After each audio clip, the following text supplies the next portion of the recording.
LTN Luo Trending Nation.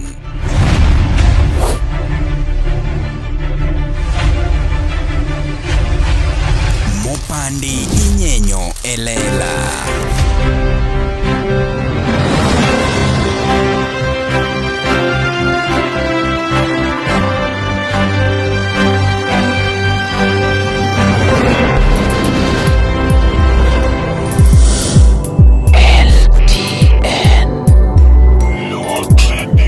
Nyakora mogi machiegni kendo mapodi luongo ni LTN Luo Trending Nation kuma mopandi nyenyo lela and kaka pile an purgi denda ni umari nasho mari chieno jemone mbele chiene mineno to mbele eming'o ing'ondo buka. Kawuono wan kaende gi kijana matin sana mabende iluongo ni Enos Katoto.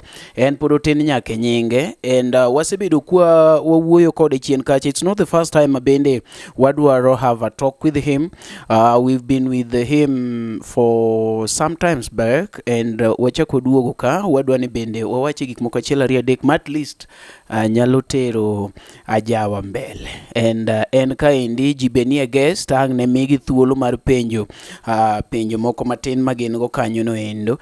Miyo ka ine guest team tapas jok mabende oro comment and gi ng'ata wakao thuolo ni mar rwako awegi sani wakungwa mi Enos Katoto thuolo bende omoswa wawinje kanyo no endo. Enos Katoto awinjo satelo mos jopiny mokunga dukunero kamano jara magel tien timo mari na shadu kunero kamano mar me interview kata mondo watwage ne joma ntie kata joma winjo wa arwako umachung kodwa nyaka watieki. Enos Katoto nyocho konwa kacha ne thoge Ken Jaobera ichier when did you resurrect, because we were told that you have rested in peace? Omari jigi mogo mwa jo kata content creators magwa kata bloggers magwa timo of which nyalo keto kata ngema gi kumarach kata gin wegi owuon. Ineno sani kata kada wuog na wegi gani kora dhi manyo kata Ken Jaobera mokungo otimo gima dung marach mokungo ni ongiso ni anyuola mar Enos Katoto wagonu mos ahinya umweto nyathiu, which means owit ng'ama ngima ka koro anane shoot. By the way ka gino notimore anane na shoot the video to mama gocho ni ng'ama otimo nyathina of which mama nongena tho tata poka tho. Koro the likes kind of mostly the content creators moko mang'eny gidonjore neno go content thata wuoyo makata gimo wacho kia.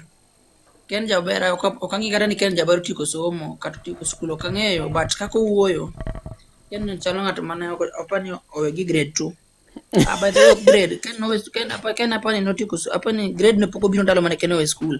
I'm sorry to tell that, but Ken nochwanya ko wacho ni rest in peace Enos Katoto. Gino nok per kata gi familia na dala background dala anoka support ngima. But Ken iwinjo kako wuoyo nitiere kuonde moko mabende ne otemo wacho.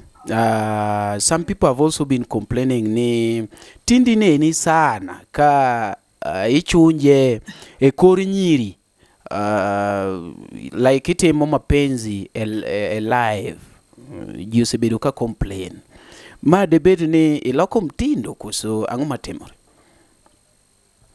Ken wanyisi gima timore mari ineno thum kae klasa opogore gi Ken. Koro sami iluonga ni Ken to mane achaya maduong'ie mogik. I'm sorry Omari sani in ng'ama jahera ni midak go kata ot matedo ni kata samia tich luko ni kata goni pas kida wuke ot iluonge na ng'oni ok ng'ama joma nyiri mani luongo na ng'oni kik wach ni joma nyiri mano gin gik mang'eny apani ng'ama reki ng'eyo jaodi. Koro mane gima nige wachi sama seche moko asebudho kata oko kata kana dhi Mombasa shoot video adhi Mombasa tigo kata 5 months kata mana 3 months kecho kinya dhi Mombasa tiduogi kiduogo ki miss ng'ato ok nyabet gi kata ng'ato live ni bet By the way, na bit live. Lakini ni join live. Kana bit live, na bit live gichiega. Ndierach. So kendo na kendo okenda. Kido ni kendo nabi wacho ni hata nginya mino moro ka dole nus katoto kendi. Ti wacha. Tangiyo kanyalo kinde dhako marario mana kuyiena. To kinyalo wacho ni yuda gi nyiri. Bro. So you are married officially, mano gima ng'ata nyaka koro ng'e. Jok machalo Marion Juma and any other lady man outside there, iwacha yanga ni inti ng'a mosekendo. Asekendo. Apenjo kendo, Enos, ing'a mosekendo? Asekendo. Jaodi nyakure. Mondo ka chieng' moro iloko Nyasiaya to wang'e ni adong mini konu to ne Nyamigori. Nyamigori. Aya. Hapa ni nyikwara Mogi Ajwang' winjo maber kabisa ni Enos Katoto en ng'ama sani koro nigi ode, and congratulations. Wakwongo kawo thuolo ni endi mondo mi wapake gima kata wan otamwa. Ano mari jusiko maniyo jaodi ni kanye, ere chiegi, ere jaodi, to Enos Katoto to koro approve warong nikech en osedhi ma ukendo. Koro kinene gi nyako moramora ng'e ni mano jaode.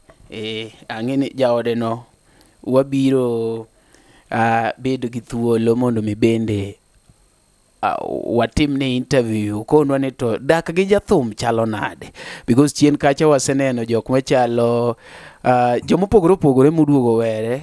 Ne wan kacha gi Sube Beto ma bende sane ni gi distance moro matin kanyo no endo. Koro wabro winjo chi Enos Katoto. Enos, jomoko pod koni ni itamri we duond papati, like ji penjo ni kind in gi papati kare duond ng'a original?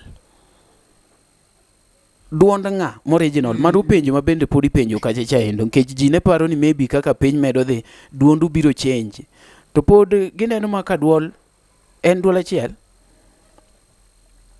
Omari, gima nyalo wacho, onge ka duol ma fake gi duol ma original. Mano kunga da nyisi yin kaka ino mari. Nikech ine me wache. Mano gima ber kigole pach ki ng'ama ng'ongo. Onge duol ma original gi duol ma fake. Okay. Bro, Omari, an gi papati, o kata duol. Watu ji mang'eny pima gi papati. O kata duol of which. But hiyo ndio sauti yangu. Kata udhi mana ka juoga. Kata udhi mana kanye. En gima ntie. Onge kama nyalo tere. Even me I've worked hard mondo asetimo kata go zido mang'eny. By the way mondo at least obed gi tofautisha moro matin. But hiyo kitu otamre en gima ntie kanyo. So that's how I am. Mano kaka an. Koro ber kinyiso ni duol ma fake gima gini. Bed ng'ata moro marieko mari. I'm sorry, Professor. Kata kete group kan jawbera gini to kadwa na chop extent makete group kan jawbera gini. Koro wuka ng'ata moro ng'a mariek. I'm sorry, Professor. Duondi original. Koro mane duondi na penja. Koro kisewacho ni en original to wang'eyo. But was Ken Jawbera necessary? Ng'eni kiwacho by the Ken Jawbera was necessary nikech nitie group masekete Ken Jawbera gi sani. Gin jok moko ma gini mondo wigi olosi. Koro pani kiwacho duol ma fake gi original to anyalo kete group no mondo imodhi olos wi mondo iduog ng'ama riek. Ken Jawbera to fuwo. But sawa, I'm sorry. Idwa kite gini. Gino mari for the first ka ng'ato wacho niya ni akawo chi ng'ato adonjo ge live of which en poko kendo. Again ikikare ni machiega kata kadonjo mana gi chi ng'ato live. In rami gang'o? Ani midhi goya chi ng'ato. In midhi goyi kosa ne midhi goya. Chi ng'ato no in mono eri kosa mano era. Koro people like Ken Jawbera in mokwongo siko ni chama ni moja to gima chama no loki ngima ni poka neno. Koro do your things beyond experience, work smart. Wach moko rest in peace. Pok ayudo thuolo mar biro Kisumu mondo warad kodi, but adhi biro Kisumu machiegni. Nyakwar Mogi, ji ni ka mopogore opogore ma bende de gomb penjo iluongo ni Enos Katoto penjo mopogore opogore, and adwa na kawo ng'at achiel ma bende nie guest madhi somonwa comments. Marion duonde mitga keni, will she be able to go through some comments? I know we are not able to read all of them, but maybe man need attention, we can react kata act on them. Koro Marion, are you in a position of reading for us some comments? Nope. Ng'ama nyalo somonwa comment kanyo owachnwa, then ndigi ng'ama nigi question ne Enos Katoto bende nyalo penjo. Koro Odero to nie gine, Odero to nie cyber. Wadwa ng'ama nyalo somonwa comments. Meanwhile, sama pod warito ng'ama dhi somo comments no, is there anybody with a question a guest kanyo?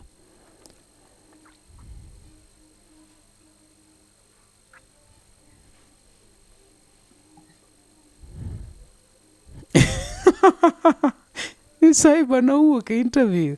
Sorry ba, pole. An mi uturu mondo penj question modwa penjo Enos kapok wadhi mbele.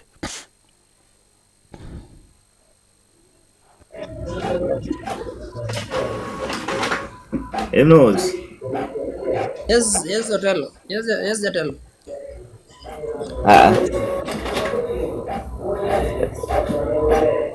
Waik penjo ni maber, obigi quality maber.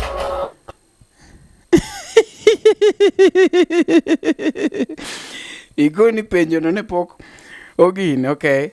Where iluongo ni Odero the bad guy. Any other person?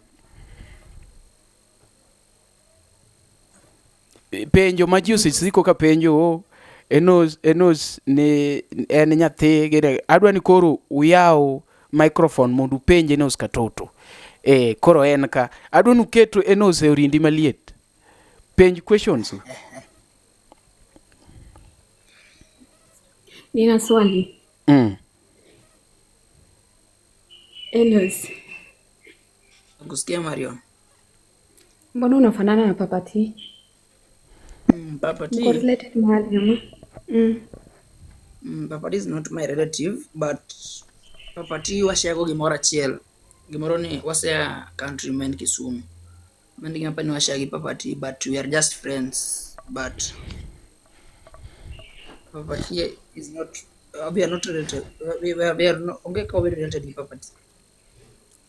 That's it. Hai, mchunguzane. Mchunguzane vizuri. Igori, odigo bende kidhi ng'iyane yawa. Wende DNA.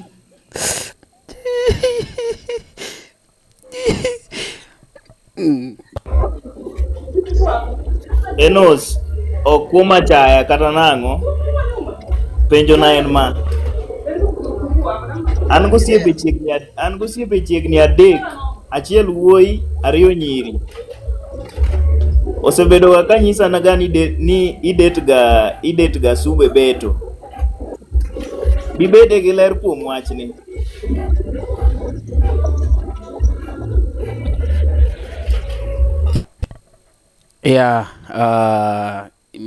Mano be penjo mopenje Enos kacha, kuma bende en penjo mogoye gi lach, apani odhi layo matin oduogo. Sebi nodhi kawo pi.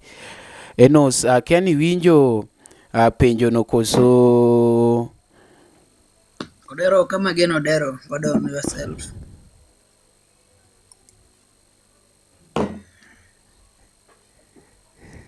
Anyalo konyo Odero wacho ni osiepene ok mokwongo, ok mar ariyo, to mang'eny, ok mawuoyi, ok manyako. Manyiso ni jenda go te osewinjo ka wacho ni nitie kaka idet Sube Beto, ok en achaya, but openjo mana mondo oyud ler mar wach. To chien kacha kata apani na penji gima chalo kamano no endo.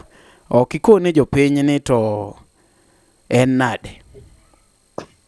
Yezo dero kata Omari iningini kata first chiegi an pok aneno ga Omari. I'm sorry to tell you so, but kata chiegi pok aneno ga. Koro ng'ama det kata na det mana Su kata ng'ama anyisu ni chiega Nyamigori. Ukini en Nyamigori mane, ukini en Su, en kata Vivian kata Cheryl ujui, but kati yangu na Su gikaka wan gi Su ok onego penj nikech ok apar ka osechwanyo ng'ato kata okawo gir ng'ato kata kawo gir ng'ato mamiyo super, which means kinda gi super equal distance. Kaka an gi super an mang'eyo super monge kaka an kode, kata wan mana osiepe ok ding'e, kata wan mana dichuo gi dhako ok ding'e, mano kik chuni. Dhi penjo machielo. Okay, agombo ni kwa dhi e penjo ma next. Achiel, kik ibed gi feelings. Ni iwacho ni an kata chiegi mokwongo pok anene. It's just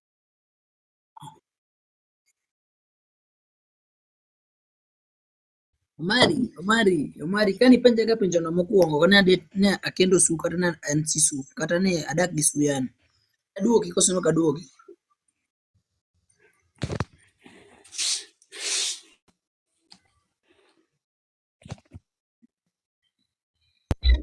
Chiegi Nyamigori ba, waonge wach mang'eny. In inor Migori.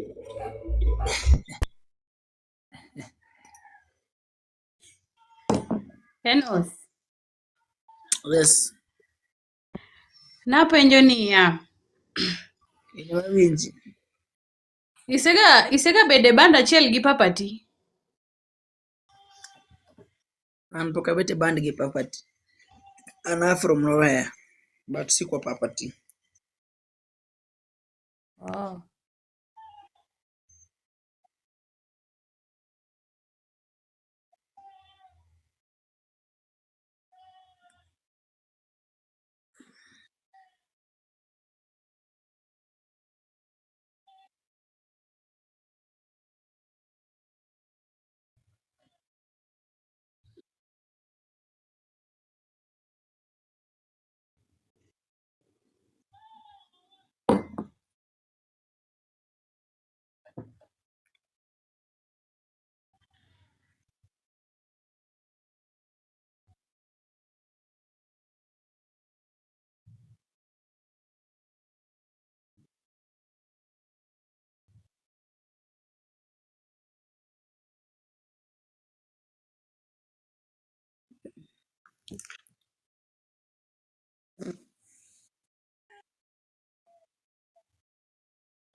An kapenjo jathum Katoto, en mana motenore kuom nying.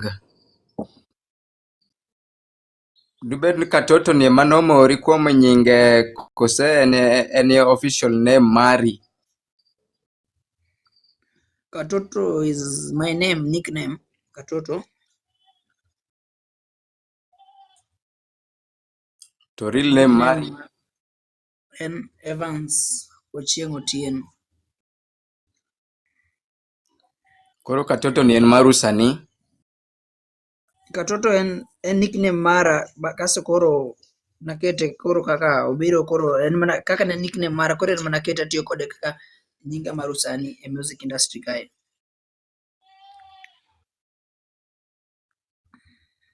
Okay. Enos ija kanye? An aja Nyakach.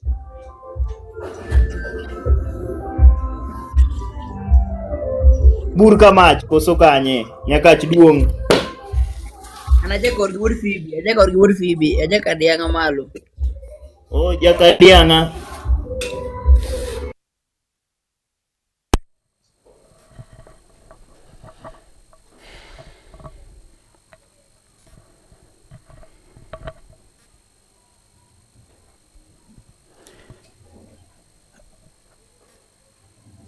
hapa ne wan gi itilafu mar mtandao kanyo nyakwar mogi lakini aneno ka oseduogo.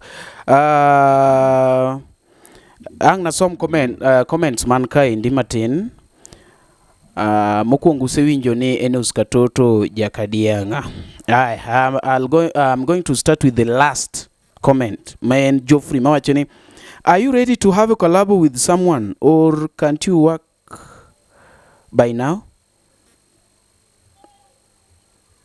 Okay. Penjo mar Geoffrey. Iwinjo kizungu na rier? Be inyalo timo kolabo gi ng'ato sani koso mano pod ok nyalre.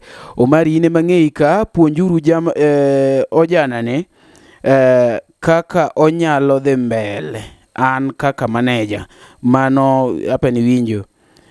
Kasto ng'ato bedwa kacha ni orwake, ang'e ni ang' nwamiu thuolo ka in gi wach kanyo. Ng'ato penjo kanyo ni kwani hujakufa. And who is your mentor in this music? Hapa ni wanyalo answer dek go. Achako gi Geoffrey collab pod okatim gi sani. I'm still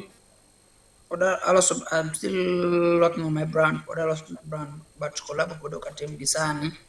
Gi kaluwore gi management kata under management mantiere.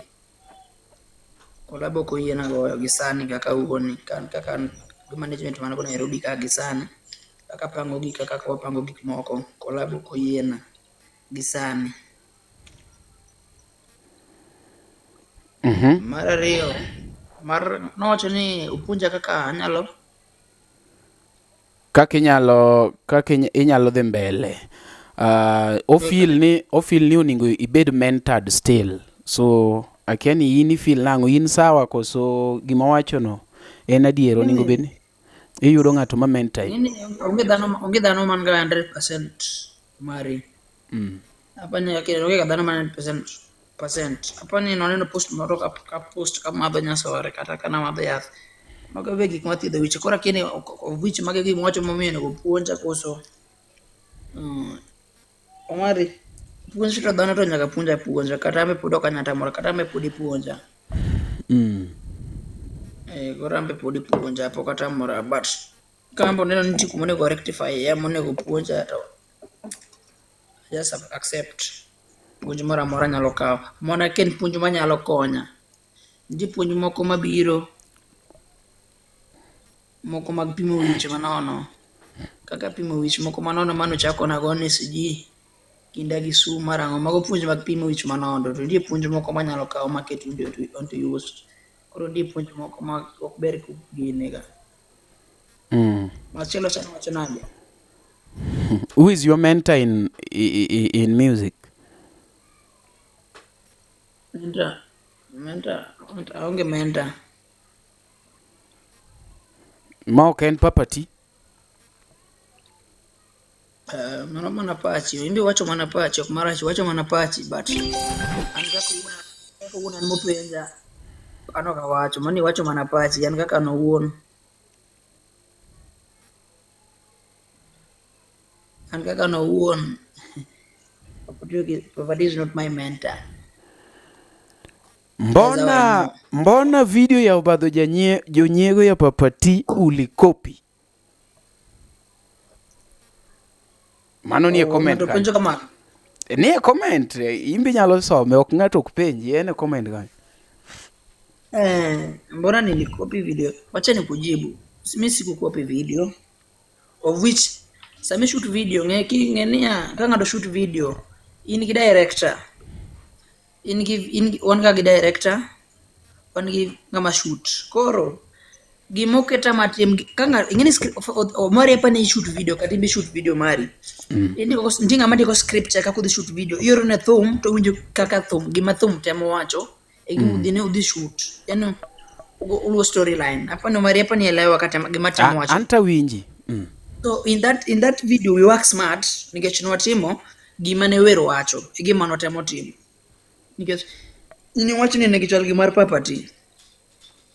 Kwani jadi matiugo kata video enam to ji mang'eny golo ga video nam karimbo yie dong mana yie pod en mana achiel but kaka igo video ni opogore wero opogore werne wenda wang'iyo storyline kaka nonego kaka ne director na owacho gima director mano wacho e gima natimo dressing code zilikuwa zinafanana of which zilikuwa zinataka kufanana kidogo but not gichalre Mokwongo an agolo video ne ka koth chwe. Papati ne ogolo video ka koth chwe. Again, an agolo video. Video no opogore gi mar Papati. Wawadugi kamano. Gipogore kaluwore gi mane director na omiya gi mar Papati. Okay. Aha. Ng'ato ka dwa rado kodi kaka Fred wuod Seme. First, ang'o momiyo wada rado mokonya wach simu. Again, the main thing momiyo wada rado. Ing'eni ng'ama samoro ing'eni sani koro kanya wuka no mari. Ada wuka ana werom.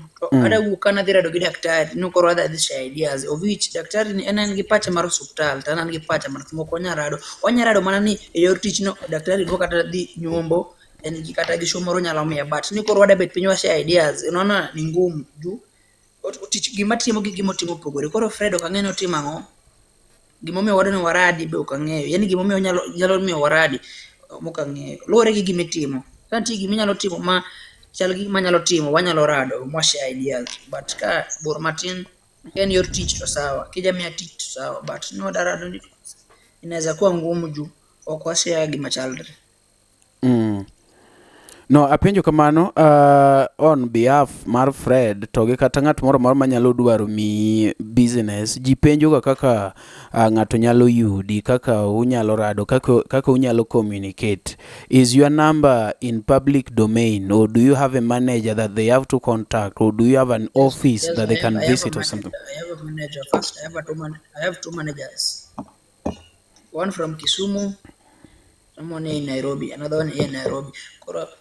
I have their numbers I can share with you. You can text me inbox. Nikupe namba ya manager wa Kisumu ama kama uko Kisumu nikupe wa Kisumu. Ki Nairobi kae, mimi Nairobi kae. Okay. Invite me in some comments. Ne dakurwak ng'ane rwakuru Migori Finest mondo somnwa comments and then idwani I got ne jawer inyalo are you having your own band? Okay. In gi band ni ba? Yes. Toge, how many songs have you released so far? Mano kaka penje comment kanya. Rwakno Migori Finest or some comments. Yes. Migori Finest ajatuma ta request. Duok mago sama podoro request Band ni an gi band wende tan gi wende apaga chiel gi sama wuok kodi ni but wende masegolo to en apaga chiel but wende to ng'eny wende ni wich mang'eny minyalo wer kata live but mase release mane YouTube in 10.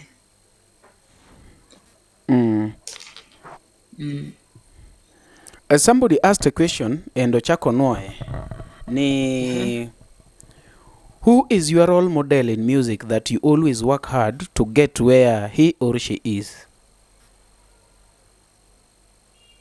Mi bana anonge role model mari. Anatimo gige ga. Kian mondo ambe thumba ni okonya kian. Ano ka ng'ato ni mondo achop kar ng'ato. An kuma thumba ni bro chopa manyalo konya at least nyalo aketo mogo mesa kata aket kora modh pi kamae. Mani gima temo timo. Ok nang'iyo ng'ato ni mondo achop kama ng'ato nitie. Kata role model aonge go. Mana ngi chuny Museveni aonge go. In gi chuny Museveni. Mani luongo ni Enos Katoto Nyakwaramogi and Enos Katoto onowacho chien kacha ni en ojanya kach.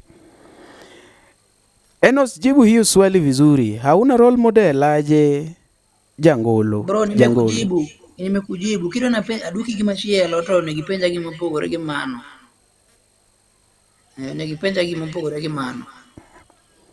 Ipenjo ni which artist inspire you most because industry kaendi nyaka ibede gi at least ng'ama ng'iyo kata obed mana Fally Ipupa kata obed mana ng'a but Kore Omari West gi gimoro achiel da sekweri Omari aonge go. Ana somo from comments. Asomo comments. Enos ok dwa penjo mofuwo, mano koseduoko to ji dhi penjo moro.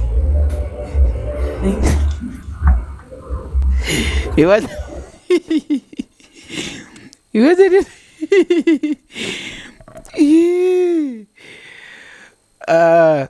Omari Akida Soja okoni mos makende ka en Kitengela kaachiel gi Fred wuod Seme oritu masani. Akida Soja erokamano though ni wuonda but it's okay. Ni wuonda ni wadhi nyiewo microphone mar interview nyaka kawuono but pod watimo interview. Akida Soja we wuondo jok machalo Omari gini ibro yae ok ibi ya maber but it's okay. Ng'ane Enos kara Akida Soja mono dwani dhurom kod obro wuondi we an nosewuondaga. Roma kodaga koparo. But it's okay. Ne ng'ata modonjo wan kaendi gi Enos Katoto mabende wasebedo kwa penjo questions kacha. Gimobaro go wang'a ndasi en ni owacho ni en onge gi role model. Aneno ka kata politics nitie jok mane ng'iyo Raila, nitie joma sani ng'iyo Babu Owino. Ji nigi role models mopogore opogore. Enos Katoto owacho ni en onge gi mentor, onge gi role model, en kaka en. Okay. What is your vision and mission in music industry? And then, do you have a job apart from Ngolo? Dwokariyo. Vision mari gi mission ni e music en mane? Kasto, be ine gi tich moro kopogore gi mar banjo? Tich wanago Omari, I'm my comrade, and put us from Menico University. Secondaria koro tich matimodo podonge ago music adonjo school once vision nani ya jatelo an kaka Enos Katoto Omari apani kati mbige ma fine for the first time kana adonjo studio you are the one in my team nega interview kinyalo kiro mokoda kana podatin tikane podonge ne pokangena nyalo kendo kata inyalo maka gi chingato apani ninge mano ni donga apani ninge Omari ndalo chane nyamaka kata gi chingato kaka Kenja Barano wachini no maka gi chingato Omari adona abima hivi kaka Enos Katoto timati magiga on my stand tu na timati magiga mondo in the next Omari okadana promise fake promise kata fake give fake promises karo mdu mara ochiel ndieto magoro 1st of March ndieto mone wa miu kendo but kapo koro mdu mara ochiel obro ng'enia Enos en ng'ama nade ono promise mapani a make a life kaka jiwinjo obro ng'eni Enos en what papati kata pogore gi papati wimba na ndaimba tu kama vile naimbanga tu si kama naimba kama papati vile naimbanga tu Omari wanyisi gik moko maji wachne sijui awer ka papati Omari dingina sechamo pesa mang'eny kata gik mang'eny mosetimore na yue papati moko anyalo wacho kata manyalo wacho Omari koro gik moko maji temo ka fus karena chal gi papati go kata ne awer ka papati ni sijui original voice sijui fake voice Omari de gik moko ber ka ji wacho nikech kata nitie jomo osemiyi deal mang'eny nikech uwer machal gi papati. Omari de gik mang'eny kabisa koro hiyo mambo ya kuimba kama papati Lidhnwa matin lidha matin gik mabende osetimore ni okanya lidho gi nikech usewacho ni donda fake to ndiye original okanya lidho gi penjo machielo. Okay. Podanane comment section. Comment section ka ema podan tiere. Which year did you join music? Last year. I think you know that. Omari, you know that. Anang'eyo to wadwoko jo comment section. Aya. Aneno kotile bene kacha. Enos, how do you feel if someone comment on your video with Omari, negativity? Gino rach na mokwongo gima rach naga saidi kipima gi papati nikech Omari by the time anadhira Ramogi TV interview ji mang'eny ne comment ni ma papati sijang'o kadaga ni jipima gi papati nikech an Enos Katoto apogore gi papati timbe ma papati timo okatimo kaka wuotho papati ok wuotho kaka wuotho koro gima rach naga sana niji pima gi papati gino bernaga gino miyogo kata seche moko kadonjo live to ng'ato nyiso ni sijui mara u papati aloro ga nyaka live kata block ng'ato.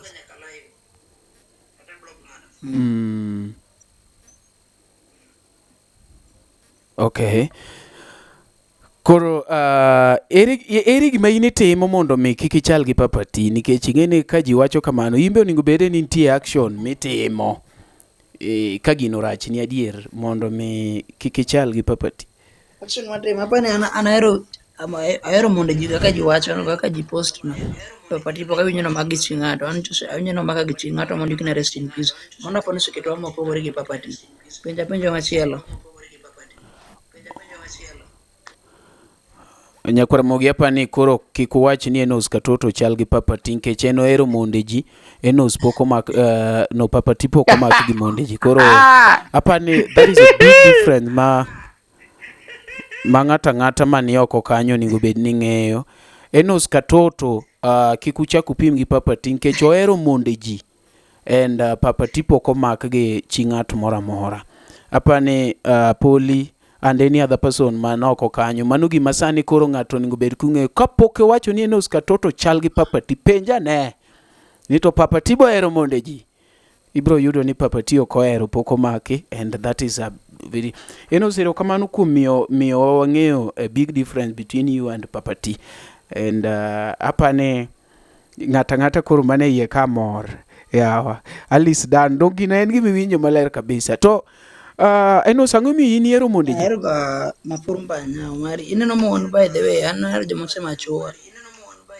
Ahero joma osemachua. Ok nyal fail deal, ok nyal fail deal. Ndi gik moko kata inyalo winjori ga gi ng'ato kata iwinjori gi nyathi manyako. Ok kata ne yore moko manono. Unyalo winjoru kata mana e biashara moro matin. Iyudo ka nyathi mang'ato en pod en gi paro moko ma jeng. Onyalo ontiago nyako. But ng'ama dhako en ng'ama ong'e life kata ng'ama mon. Iluongo ni mon. Wa mama nimependa sana. Kabisa. Unapenda wa mama. Wow. Koro mafurumbanya to enang'o? Iwacho ni umari bwana an ahero mafurumbanya. So people will be questioning themselves. Mafurumbanya. What is mafurumbanya? Marion Juma can answer you. Marion Juma, mafurumbanya enang'o? Matako kubwa kubwa, matako kama mlima.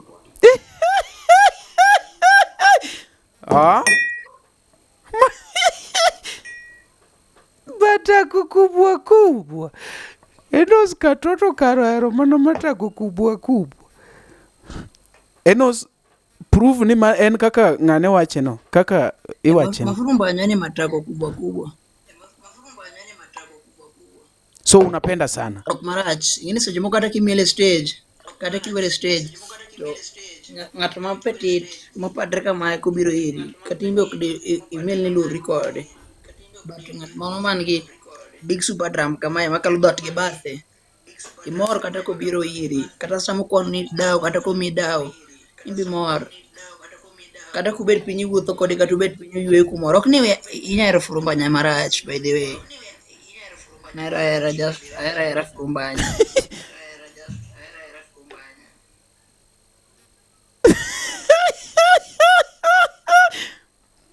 Okay. Ang'o miyo wacho ni Oscar idhi somo nwa comments kasetieko penjo ni endi. Oscar, by the way, mark comment no endo. An adwa na ling. Ang'o momiyo iwacho ni kata kokwano ni pesa? Kwani in gi mentality ni jok man gi jogi gin manyaka gikwan ni pesa. In ang'amoni kwano negi. Tiende ni imanyo wa mama man gi dao gi mafurumbanya no. Ngabonyi in mukungo mari ngabonyi sini joma nigi mafurumbanya te nigi pesa. Wacho ni kata kasa ngene sami wete stage ntie joma biro ga midio dao. Ok ni organize ok in ngabonyi sini joma nigi mafurumbanya nigi pesa te. Don kaluore kaki iwache makoro adhir ni. Wacho ni kata ng'at ma petit obiro iri kami dao. Ndi ng'at ma from nyowe nya bedo petit kata man gi furumbanya from no nya gimitimo nyalo more mo bi mi dao. Ineno. Tok ni goro yeah, but makoro mori en gi mafurumbanya. Yeah, mano is another point. Ne mon ma sianda gi tindo tindo.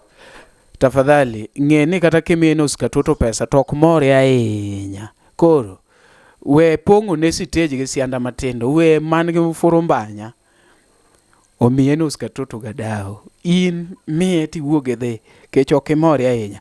Otherwise, we achiu ng'ama next madhi somonwa comments, nikech kora neno ka gini osedonjo. Ng'ane, Yes. Oscar, moke. Luo baby Moke, wachoni, moke. but do you Moke. always Som. train for live performance, Jangoma? Yes, mostly jinena gagi joma gi mafurumbanya mang'eny live. Koro giwacho ga ni train sayadi ma mafurumbanya migeto mbele. Train ncho kadhiga but gisenda sedonjo training ncho kadhiga train nikech ne pod walak jo band matin mondo nochak zero mafai. Ng'eni kwago zero to ber ka jo band train timwa wawinjo ni marach maber mondo obed gimoro mafai. Koro gisani kwago zido kata joro ne wane zido. Okay. Kendo luo baby chako penj Jangolo, na live performance ulienda last when? Last week.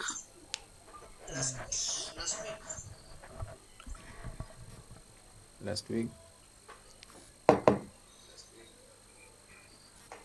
Adadiko Philip penjo ni na unaweza fanya collabo na Madisco the Mayor.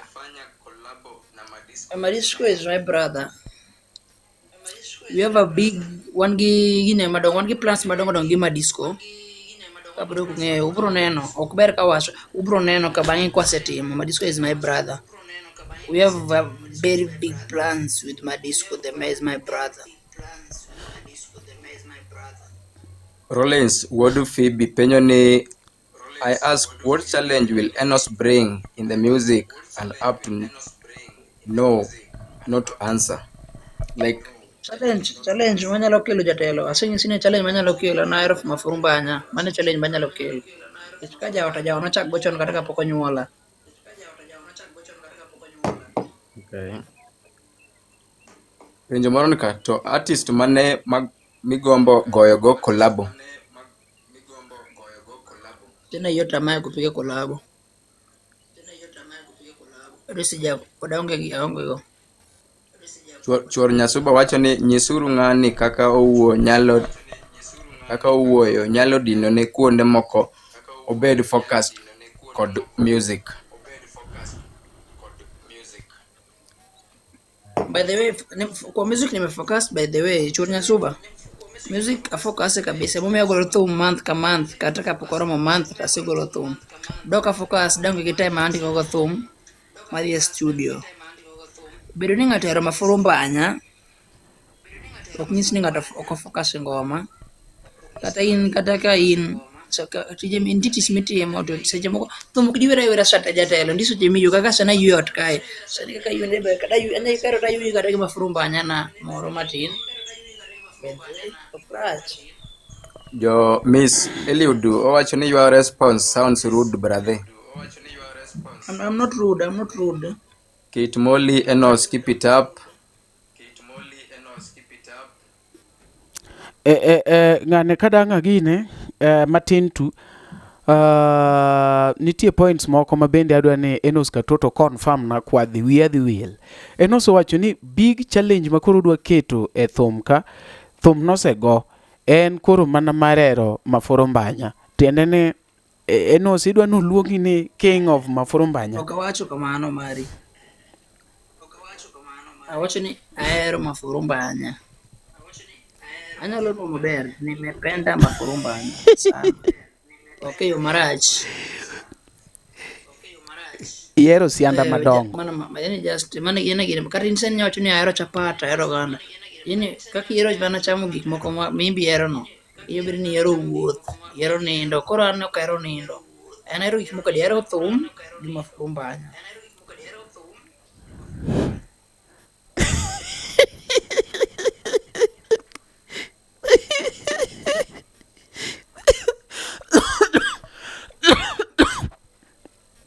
Aya, Oscar some comments. Forensic scientist wacho ni you are childish bro, look for a mature artist to guide you Omera. Bro, you cannot guide me my friend. You cannot guide me. Mimi nakwambia for free. Hata utaniambia I'm rude. You cannot guide me my friend. Luo baby, You cannot. wacho kacha, Luo baby wacho otimore maber. How do you feel about it? Ne? Owacho live performance mari mane ni goyo chien kacha ne kotimore maber. How do you feel about it? Gimomiyo wacho ni ok otimore maber, nitie gik chachni mang'eny. First, nokadhi gi jotuka. Mar ariyo, the system was not good. To me, kaka na feel.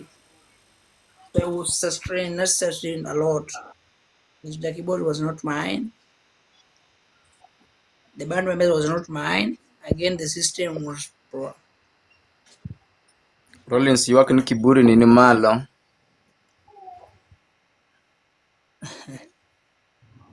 Mimi sina kiburi bro, but kuna vitu zingine wewe huwezi ni guide sahihi. Ngama ni guide and mama chone guide chon. Koro kaini sana mimi ukidangie kiburi mara. Songa mbali, hiyo uwezani na mimi bro. Nakwambia vitu for free.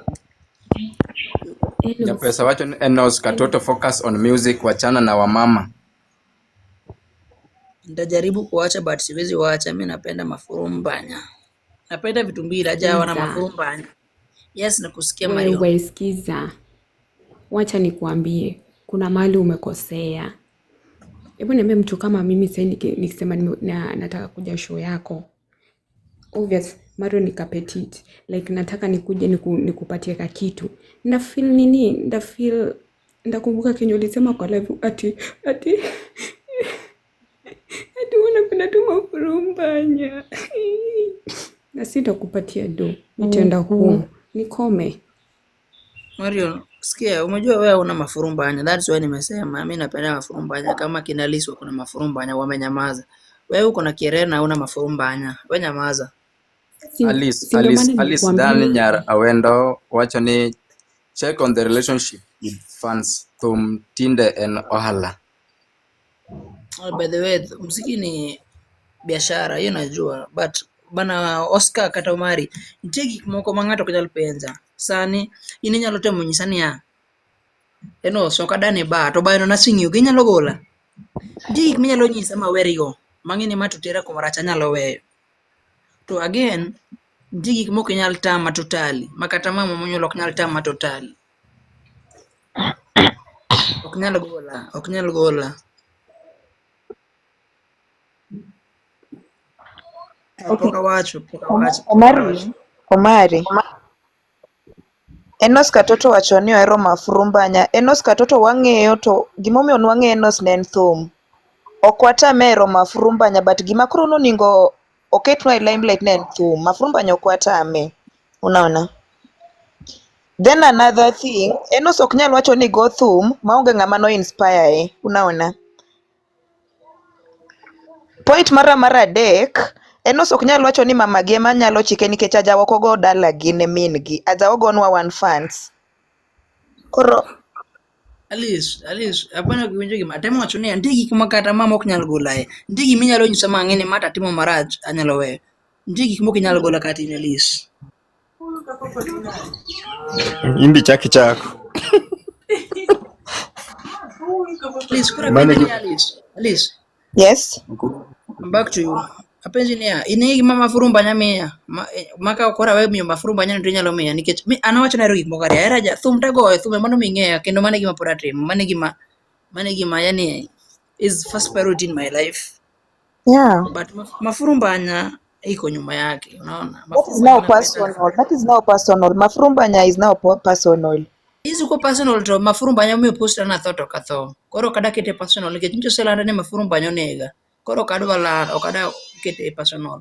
Nikech mawach ne mafurumbanya monega to ok onega. Mr. Odero wacho ni koro side hustle ni en mafurumbanya koso. Mano samoro mano pacho Odero, ano ka ng'eyo. Ano ka nya duoko. Engineer wacho kacha ne engineer David wacho ni mafurumbanya okuongo ni Anajua. Mimi nitie moko moinga but mimi napenda mafurumbanya sana. Magi Kevo waje sisi tutakusupport hadi upate ukimwi.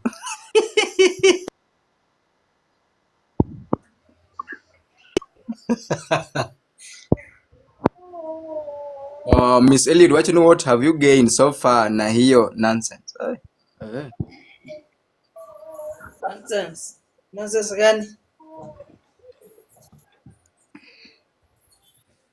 Engineer Davido, go nini usisahau kuna ugonjwa bro.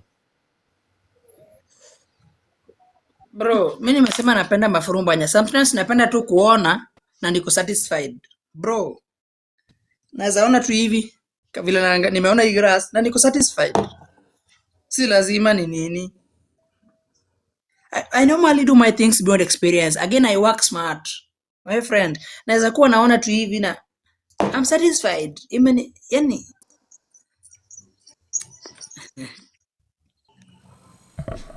Koro japesa penye nenos which kama nimekuita kwa show kuma hakuna wenye matako kubwa uchezi ngoma. nacheza bro. Jupesa nimesema napenda. Gini giso nikiero gimoto kunyisnia nyalo tamidhi kumoro. Sena wachinya aero okaero koth but lazima koth nyaka chwe makati yero kato kiero donga pani leo okaero koth nyacho ni banato koth to kaero but koth nyaka chwe mano gima ochuno.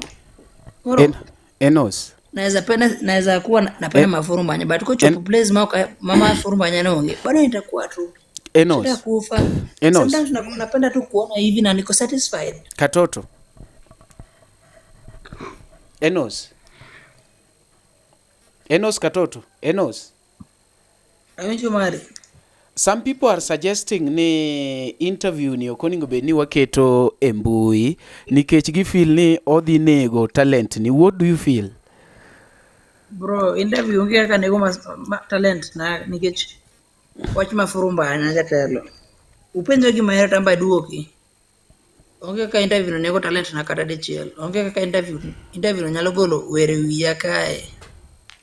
Uno jamano okondik omany gimoro machielo ndik na kanyo.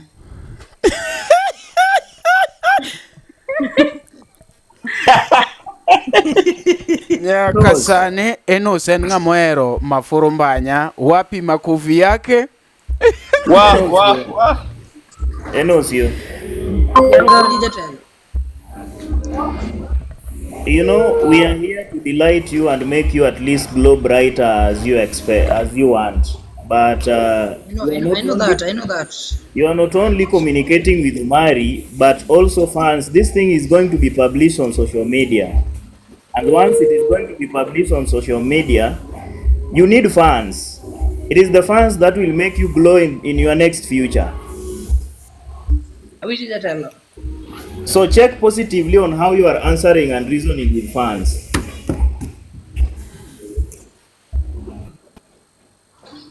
Sawa.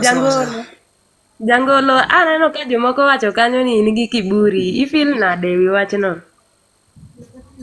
Mano ene moneno, an pok aneno. Kata chiega pok oneno, ene moneno kendo ene mong'e mano kumogole.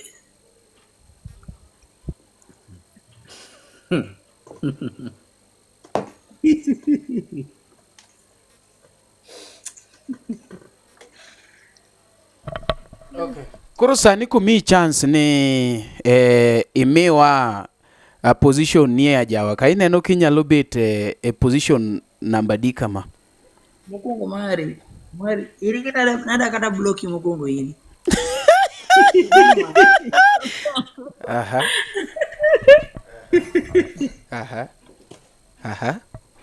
Wach moro bana luonga ni Enos. Wach moko nda luonga gi wech moko ni upcoming tiana mogo. But don't get upcoming artist. But pok aneno upcoming artist manager ariyo. Enos once I do. Inwe somo comment wa somo ni Oscar ne kanyo somo comment. Comment kadich go mang'eny kabisa. Enos ni omadhango. Donge Enos ni nowuogo wuoyo maber yawo. Nyako wacho ni kelnauru adoperie kata ndiko chuodho.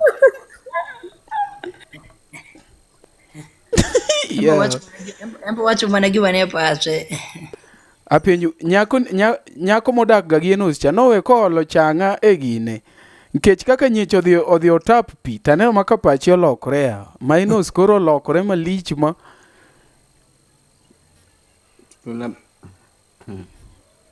Omari wanyisi gimo. Omari an gini ya. Music industry ka onge fan masichonyo kata dio mari. But ka jomoko keta gigi ko gini fans gi be mathuji jatelo. Ntie chin kaja di kata tu ntie kaka na tung ni kata godero mwenyewe. Ka fan mara ntie live odero to gocho na. Kore no fans gi type en kata gi type mo type no jatelo.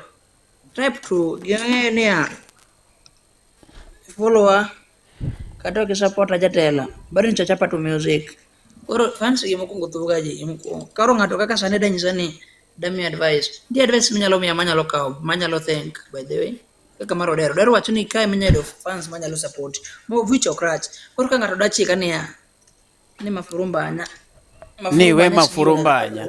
Like ngatu chiki ni we mafurumbanya. Okay, wacho kama ninyalo chika bagi samore mbo sedi mafurumbanya mbo migi mafurumbanya. But okingi yume yaro mafurumbanya. Anyaro mafurumbanya ni ya aneno to Roma. Nena ge wanga to chakan masawa. Ndi jomoko makata si jomoko komba goma ndawa ma ko unja hichi ndawa cha hata kota ko madhe no unja hiru cha ten ma fine hapa ni leo mari.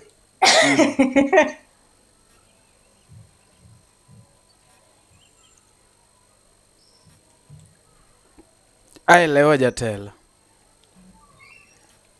Miss Eliud ywak ni mang'eny owacho ni mind how you talk nikech live nitie nyaka promoters moko manyalo gombo notingi malo e music ni. Which that's serious, that makes sense. But antoka maracha adoka penjo kalore gi penjo mangato penja daka ruka tagi ngato no mo penja Enos ilunguri na de YouTube kata YouTube isagolo thumbari daka dok marach ni bwana de YouTube idhi many tumego kendi ndigi mangato sani kora penji inyalo penja ni Enos inyaka ne dong mafurumbanya siko nyinga which an mang'eyo ok ber ka share kodi nikech ibe dhi tem mafurumbanya no ibine ko nyalo konyi kata ok onyalo konyi. Koro ndiki moko ber kipenja idhi titemo tineno gi wang' mondo ing'e gima hero mafurumbanya. Koro ndi penjo ma ng'ato ok nyal penja bro ti expect na duoki kidwaro. Aduoki gi pacha kaka onego aduoki. Ngato dwaga no confirm ni iwacho ni nigo two managers. Yes. Okay. Wan gi Miss Eliud mabende ne negi idea kacha keni bentinga unyalo rwake mondo omiwa advice ma en ga chelari ade kanyo no endo be wawinje ingeni it is good ka ji oriwo kama to share ideas tafadhali. Koro unyalo Miss Eliud tafadhali tuma request. Aya ngane medhi mbele gi somo comments. Nyakwar Dumtila penjo ni apenjo jangoma ni bende onyalo goyo kolabo gi Adope. Huyo unaweza ulize bibi wako kata mafurumbanya ing'iyogo okan. Aha. Aha. Yo. Gini useketho. Oh. Oko ketho ba onge museketho Mario, onge museketho re. Manager na be ni kai winjo. Okay, good evening guys and please Jangoma. For me usikue. Yes. Nakusikia. Let me talk to you as a promoter and the way you are talking to your fans is very very very awkward. Usinijibu vibaya kindly. First of all, you know, people, artists normally grow because of fans. That's true. Another thing is, I will promote you according to the way you respond to your fans. So, like somebody has asked you if you can do collab with somebody, then you say ni audio page mingi. How does, like seriously?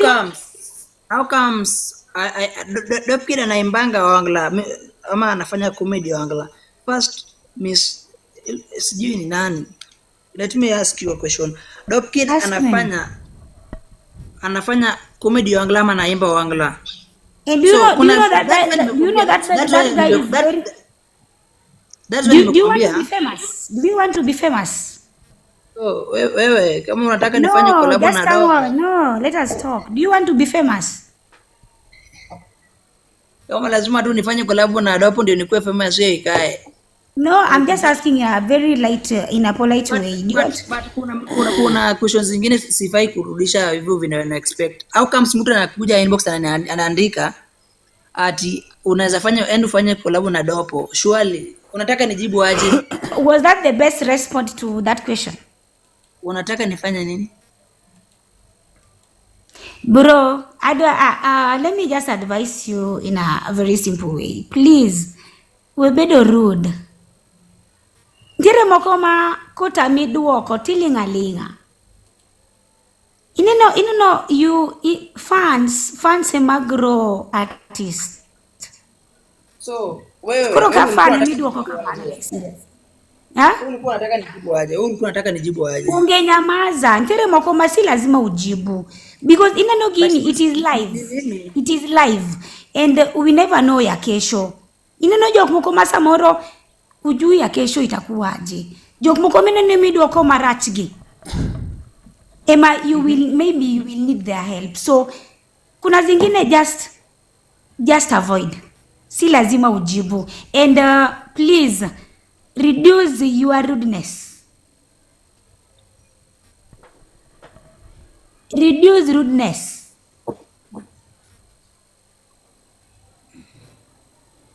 Reduce rudeness. In rude ainya. Omari. Yes. Look for this guy ukae na yeye chini umwongeleshe. Poki chopo, koki idwaro mondo idhi mbele, poki chopo. So, dhiambiamos a music industry. We saw more comment, you you don't want to listen to advice, you are looking at the comments. Wewe nakusikia vizuri. Thank you. So please avoid reduce to kukua rude kidogo. Ya pili nitire moko mamuonyi, si lazima ujibu kila kitu. Bro, you are still young. And no, you are still young. Onge artist mose duokoji the way you are answering your fans. And you expect these people to follow you. You expect these people to give you support. Hey.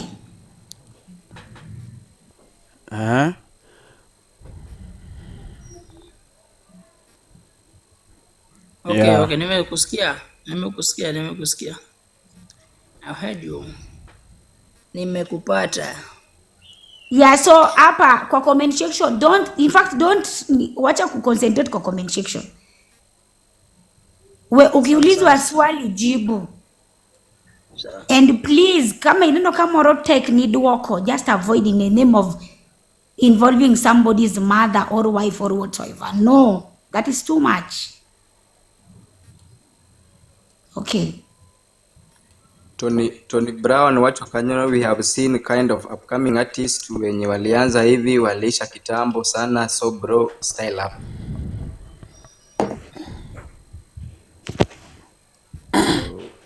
Nyakwaramogi Kikui Will ni gini be koro wan go live e Luo Trending Nation e YouTube. Ne wapenjo Enos Katoto ka kik wa air go out mondo kik wachi ni oh mari no trika an ng'e na kieno kete. Mari kiki air gini idhi choma na nyathini ng'eni oneno ni he is right, but gini di nye kabisa. Don't air it please. He still young, okong'e gimo, yani neno owe ni kiburi nyalo miyo odhi mbele, but okia ni gini dhi nye. Omari, anyalo duki kanyo, awinjo ka ng'ane swing'ise. Omari, interview no organize, mokwongo nonego watime live kar wan kodi, but because due to some so imebidi nifanye hapa. So kineno nikete YouTube, keta Okay.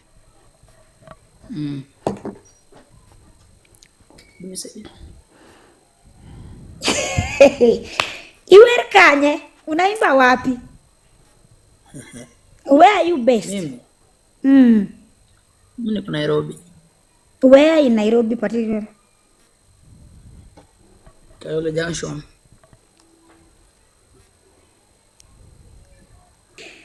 Hey, Jesus Christ. I've never met. I said it by the sake biashara kijo angla, but sijawahi pata mtu mwenye ako very rude like you. Umejua wewe unielewi. No, How no, no, comes? no, no, How no. comes? You How are comes? rude. Sikia. Itabidi unielewe nikuelewe. Miss Eliud. How comes? Yes. Mtu anakuuliza ati nimesikia una date na Tumia Migori. Is that thing necessary? Must you respond? But mimi sijui kunyamaza. Hiyo ndio shida yangu. Hata nimekujibu. So do you think that will help you in any way? Somehow it may help me. Somehow it can inaweza nini. Okay, now winjo kiwacho gimoro ni furumbanya. I didn't know what furumbanya, but winjo kadunga ngi. Okay, in life, ang'o mi say again, ang'o mi say yudo gi furumbanya no. And if furumbanya is good, ang'o ma moni just quit music e be furumbanya no. Let me tell you, in music industry, we follow somebody who, in music industry, wabro follow mananga mo respect himself. Koro in mwenyewe ko ki respect, ibro ni watu wa respect nada. Nitide gik moko ma like alafu even joko Omari Benji no ket gini e YouTube asimbi yeni odhi oketi kisenyiso ani ni ero furumbanya, then you still expect us to follow you as fans. Come on. Nimekupata. Yes, stop being rude. That is the only thing I can tell you. Avoid niti oxin lazima ujibu kila kitu. And I wish you could just apologize of whatever you have said wrong or jok me said wako marach.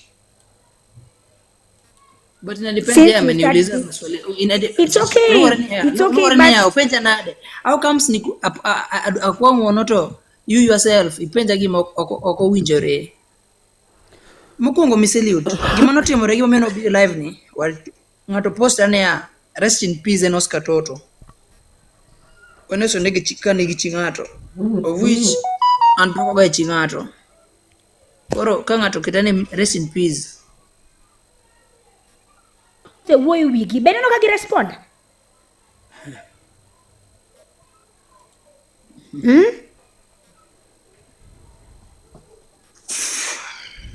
Joto madumi wuoyo kuom gima richo bene no kagi wuoyo.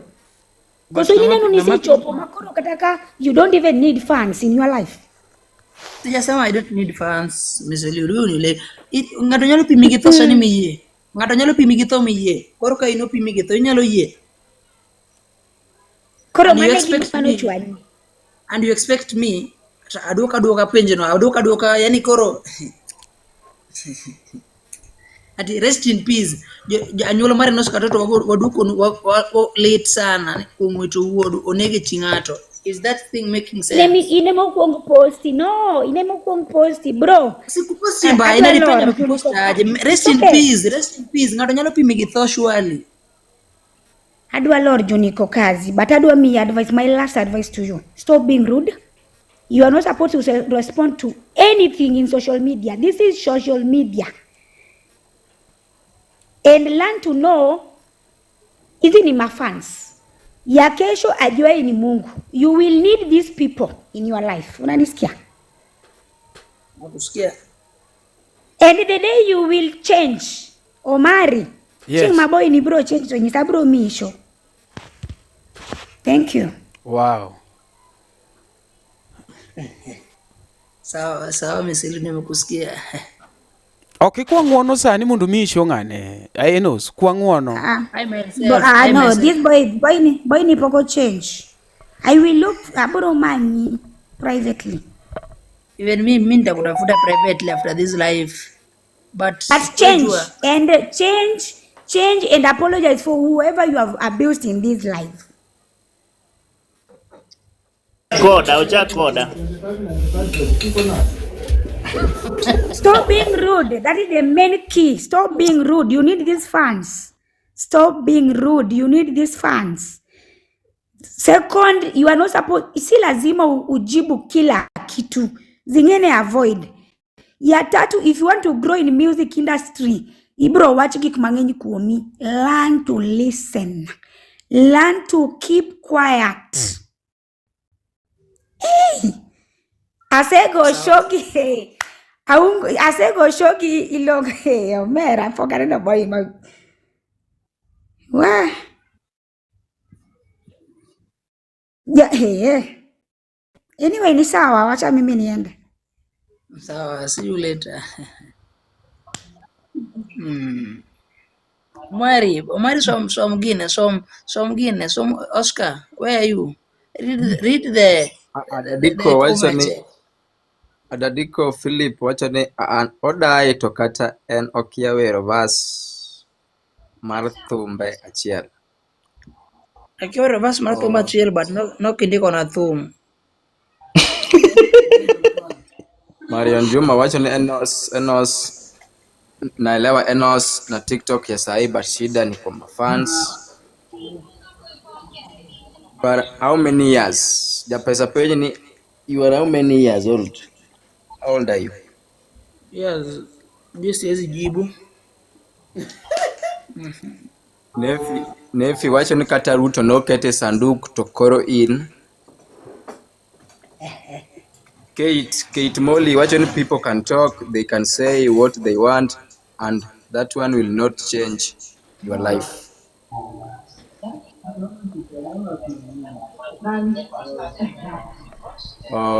Gilland wacho ni let him take an example with Uncle Eddie, very simple man, my friend, style up.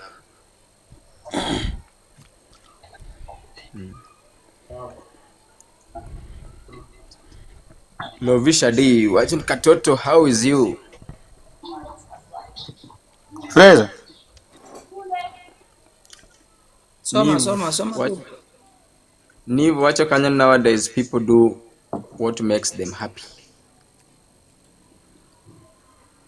Jela penye lakini huyu jamaa atafika wapi na muziki? Ndafika kwenyu.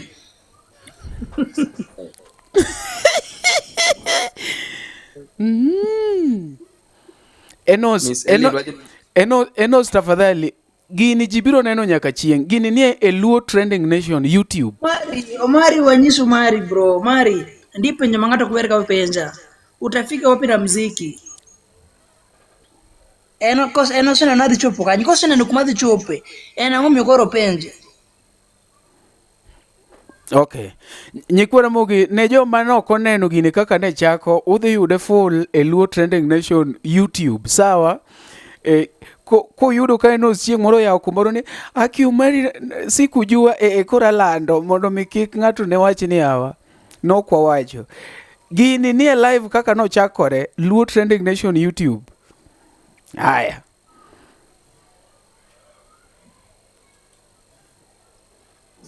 Gato Pejo Kachano, this is a content creator, kose musician. Miyiero kata kumikete.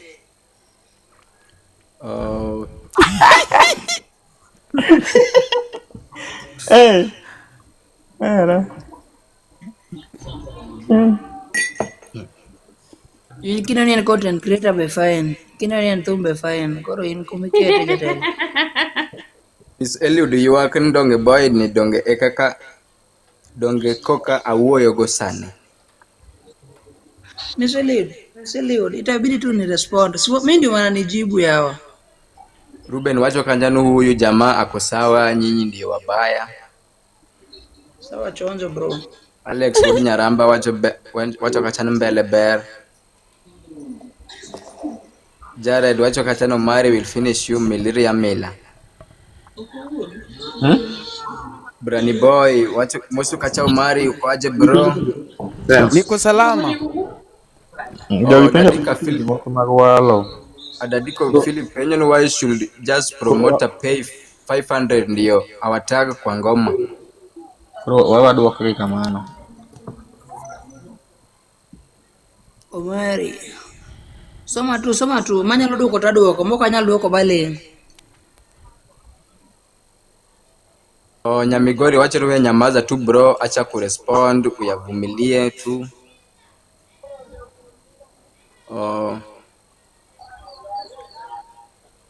Miss Eliud wacha kacha, and this is gonna be end of you my friend.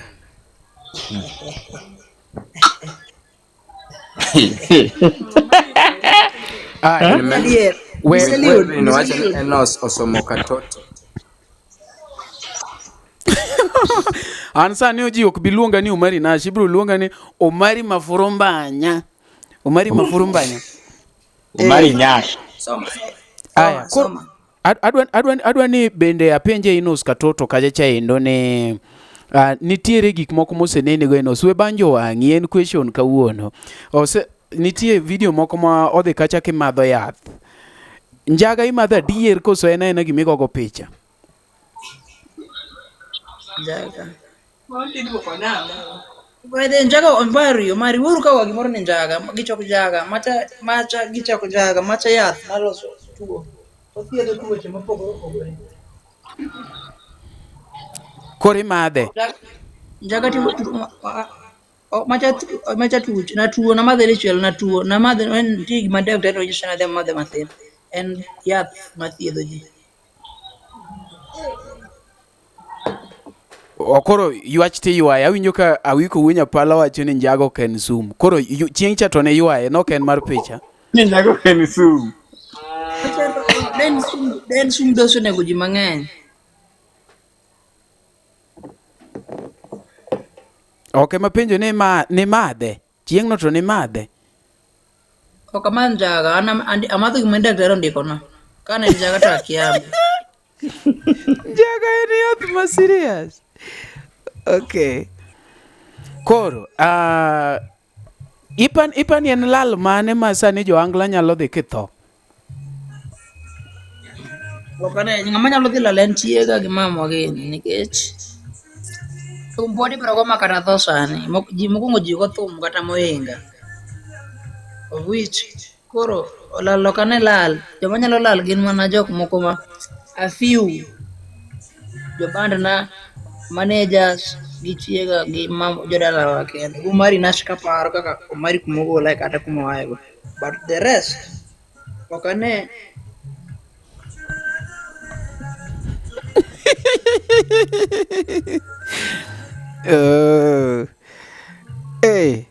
Mani luongo ni Enos Katoto. Enos Katoto kotho sani jok mane miye Mafurumbanya ema dhi bet gi lal. But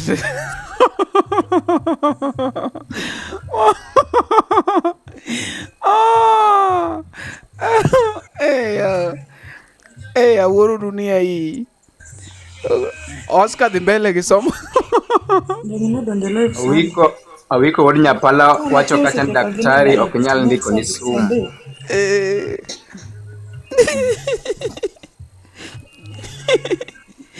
Padomtila wacho kacha ni med kodo wiwa kabisa. Omari kino kete YouTube sani adware.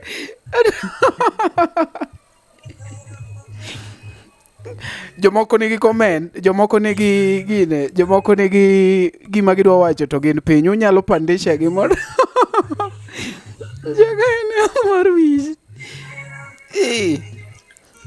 Aron wacho kacha ni ajawa to the world. Ajawa to the world. Tafadhali ne jok man gi dhiure YouTube LTN udhi neno gine. Watieko kane pap ta stream koro. Ne joma ng'ama nigi point ne modwa wacho, tafadhali donjure live. Yani oruru request. Jomoko nyalo wene joman piny gi mondo mi owuo, mondo waluorre tafadhali. Koro nitie joman piny ka, unyalo drop to gidonji gi wach margi to waluorre uru kamano mondo mi washare idea tafadhali. Abdullah Juma dwa donjo. Aya, Abdullah, send request. If you have something to tell Enos Katoto, send request. And Second Abdul, ngamaniko commute. Let's listen to Abdul. ng'ama go thum no ya Enos en Neve Katoto. Ng'ama go thum kindly. ng'a go inda no kuongo lor thum. Niv mute.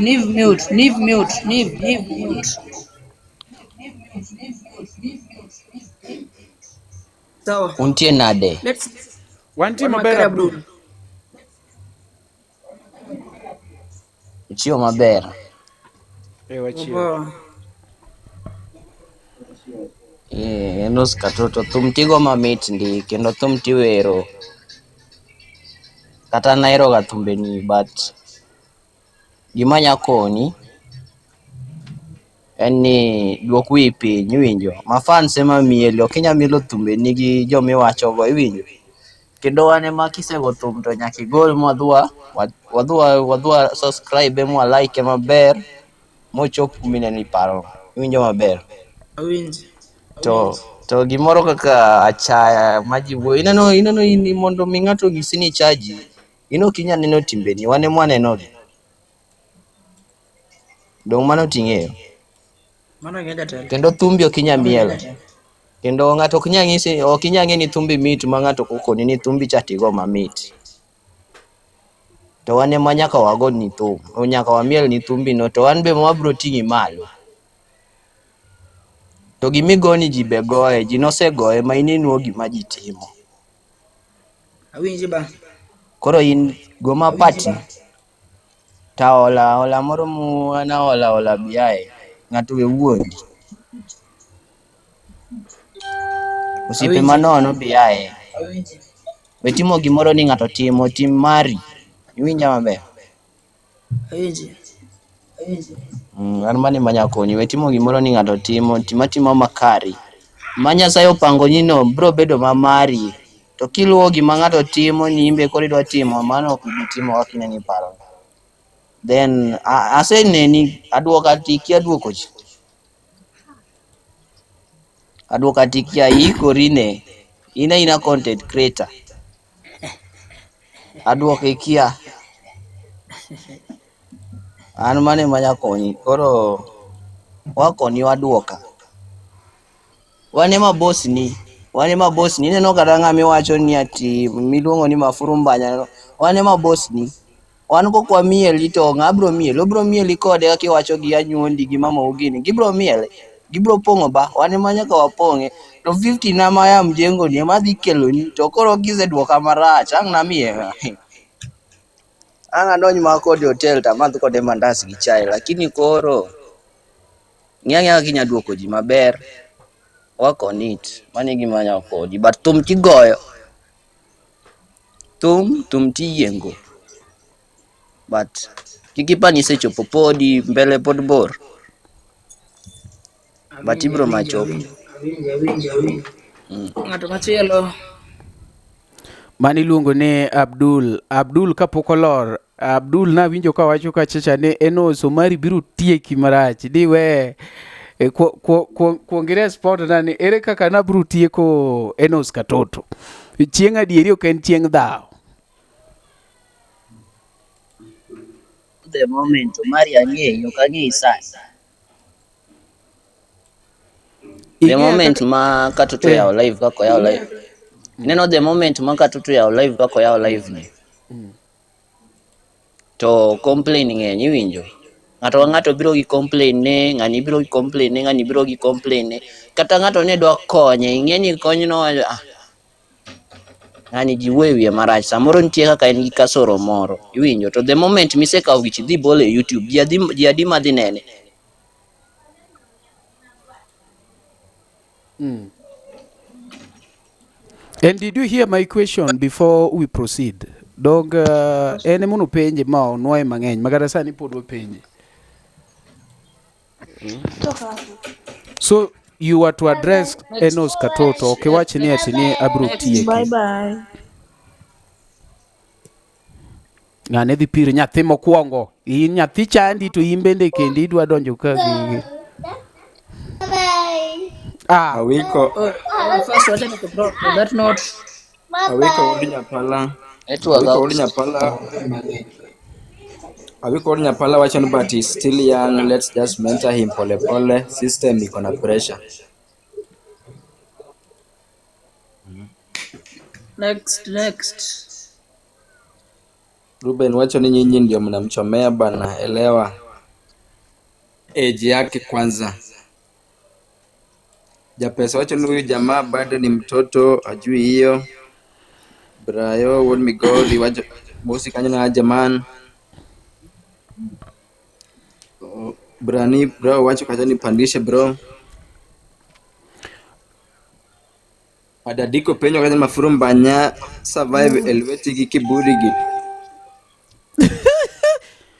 Tafadhali wadwa tieko gini, so we are going to give those that have last questions because we are summarizing mondo koro wadong' wago mbaka wa. Ya koro penjo chap yes.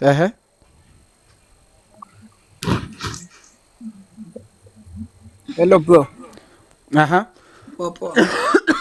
Nilikuwa nakushoaje? Unaona, even me I listen to all the musics of Luo. Unasikia? Lakini unajua Luo music inaweka message. Kuna message wa inakuwa ndani, si ndio? Kilo sogi ngato rude, like if you are talking with the fans rude na uko na kuna message umeandika kwa Luo, yani the passion, yani iko hiyo wimbo iko na ka message fulani iko na flavor. Then wakikuona in person wanasema huyo ule jamaa ndiye ametoa hiyo wimbo. So unajua unapea mafans motisha ya hawezi kukufuatilia sana, wanasema that guy anatalk good sana. So even though kuna message, unajua wimbo Luo tumluen message toki ndiko nitie message mindiko ndio message no ber manya puonjo ng'ato ndiye nyapuonjo, lakini the way mind how you talk to people, cause sisi ni mafans tunafuata the message ni umeandika. Lakini kama wewe una respond hivyo rudzi, mtu atazingatia wimbo yako kweli? Hiyo tu ndio niko nayo. Okay, Brani. Okay. Omari watike saboro mondo jogo wachoche gite. Katoto. Yes, awinza. Bao this kuja. Bro, industry mo antie music ber kendo tumbe ni ahero ga mostly sana mkechu gin kage good messages. To gima jowinjo wacho no en true. Wan kaka musician, abi an musician, lakini wan kaka musician nyaka wachiw respect to our fans nikech gin ema gindikowa. Wan joge mondikowa, koro ko wabeda joma simple baba to wanyalo dhi mabor. Of which anta ahero ga thumbe ni tabe an musician, kata thumbe na nitie kanyo mang'eny, lakini ahero ga thumbe ni serious. Ndiketo ga kitanit ase download gimora ga kichiro kanitie puonj moko, lakini respect en gima ber. Koro kwachiwo respect wabro dhi adhi mabor. Pod wan manchien baba, mane wach na mango.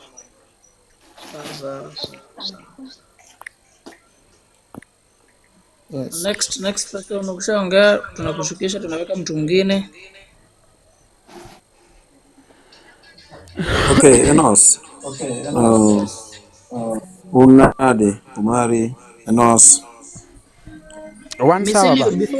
Before uongea Miss Eliud, kindly tuma request kidogo kabla tujamaliza. Dugmalo kade chiel kapok watieko. I want to show you something, ama nikuambia ama niongea na watu ukisikia for the last kama bado sijamaliza. Brani ongea. Okay, Enos, inga mosiepna sana. To gima nyalo wacho eni industry kandigo kidhi mos to ilisten fans magi biwinjo gi gik magiwacho, advice magiwacho, inyalo dhi far kendo inyalo timo gimoro mabeta moingo kata gimitimo. That's why imiwinjo ni jathum chande perform maber, jathum chande tugo maber, nikech obedo piny to winjo gima ma fans magiwacho. Wetimo gimoro ne batin koro ng'ato wacho no ichal ka papa ti mara ichal ka winjo. Tim gimoro bi nikech in. Tim gimoro ni Enos. An Enos. Adwa timo kama. Wetimo gimoro ni koro ng'acha be timo ni be ni koro idwa timo the way ka ng'acha timo. Winjo. Koro tem matek nikech industry marwa ni ema miwa mogo, ema miwa rent mwachulo. Eka wachulo rent.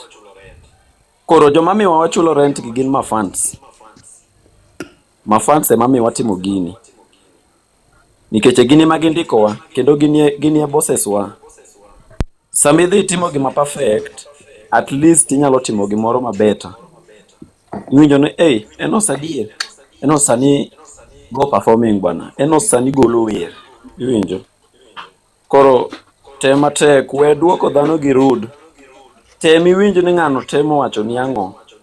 And then tikao kata message achiel tikete iti. To message achiel mikete iti no to winj. Kata papa be nen kamano, lakini noduogo noyudo ni gino kumiye gimoro. Noduogo to winjo. Iwinjo. Koro tem matek iwinje joma bosses nigi wacho ni ang'o. Mane gima nyalo ng'isi. Enos, ing'ama osiepna kendo wachako chon. Koro tem iwinj gi, at least inyalo dhi far. Inyalo dhi far. Enos. Koro tem iwinje gima mafans wacho. Mane e gima nyalo wacho. Mane gima nyalo koni ba. Okay, aneno ki imanya, and I just feel like you don't respect me. I don't know why you want me up again. Nikech awuoyo kodi, and when kalor kaneno ka iduoko kendo you just go back. You went back to the same thing that I told you not to do. Okay, don't force yourself. Don't force yourself. Kipenjo Elisha Toto bro nyisi ni onge Shelly. I've done the business with him. I've taken show. Linga wuko Dimondi. Aseka oshoko Daddy Rio. Kipenjo Inda knows me very well. Asetimo biashara gi Inda. Frida Kadongo ng'eya maber ineno. And this guy Elvis. But hey bro, kata kai wacho ni wagoko dio ala. Wabo chwanjre for no reason. So aneno kidwara malo kanyo. Ebu sema niko job.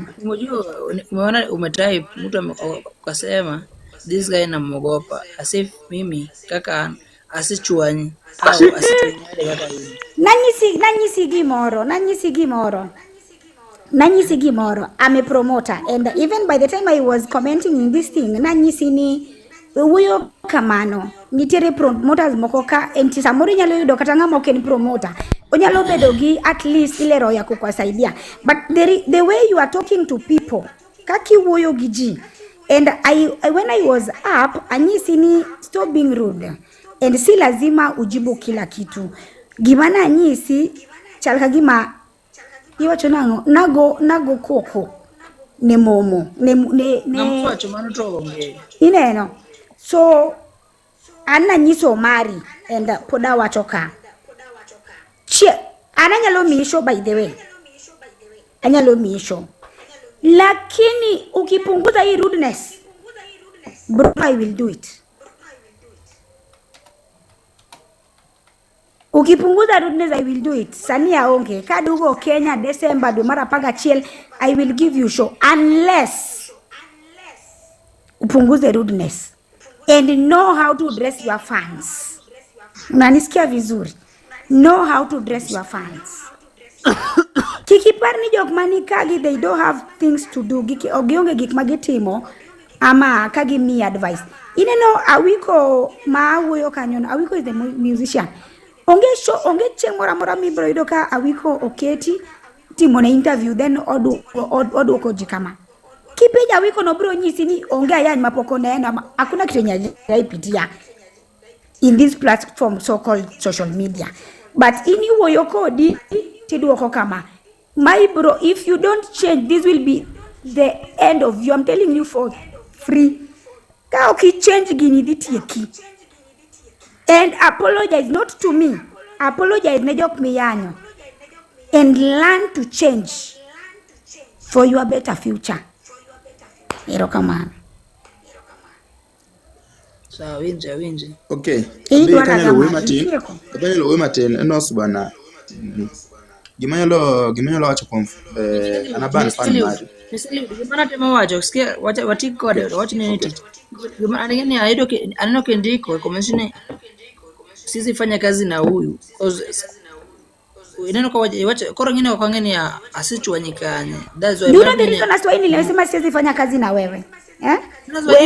ndio maana Okay, let me explain it to you. but sija kukosea bado. Let me explain it to you. Ini nyalo tiyo gi ng'ama rude. Hiyo naye ni ngumu. Thank you. So that is the reason as to why nimeona siwezi fanya kazi na wewe. That is the reason as to why I said so. Yes. Okay. And aber malich, aber angam aber, but aber manane somebody who knows.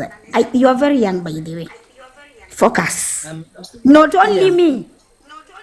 Not sit to unani focus. Focus to yourself. Weketo kiburi haitakusaidia in music industry. Will not help you. Anaira dear. Omari, nitine cheng moro boy moro no biro ni live ne jalwen. And I think nina no kana nyiso ga boy no ni owere gi ujinga mingi he dropped because ananijua. And mane ki nani nilimwambianga kuna time nilimwambia gino cheng moro bro kelo neto. And this is what I'm telling you this guy. Do rudeness pain utasaidika. Gwairi. Yeah. Sawa, nimekusikia Miselit. Okay, abeka huyo na matin. Enos. Kama nuko medhamano ka. Gima nyalo wacho thumbe ni to beyo sana.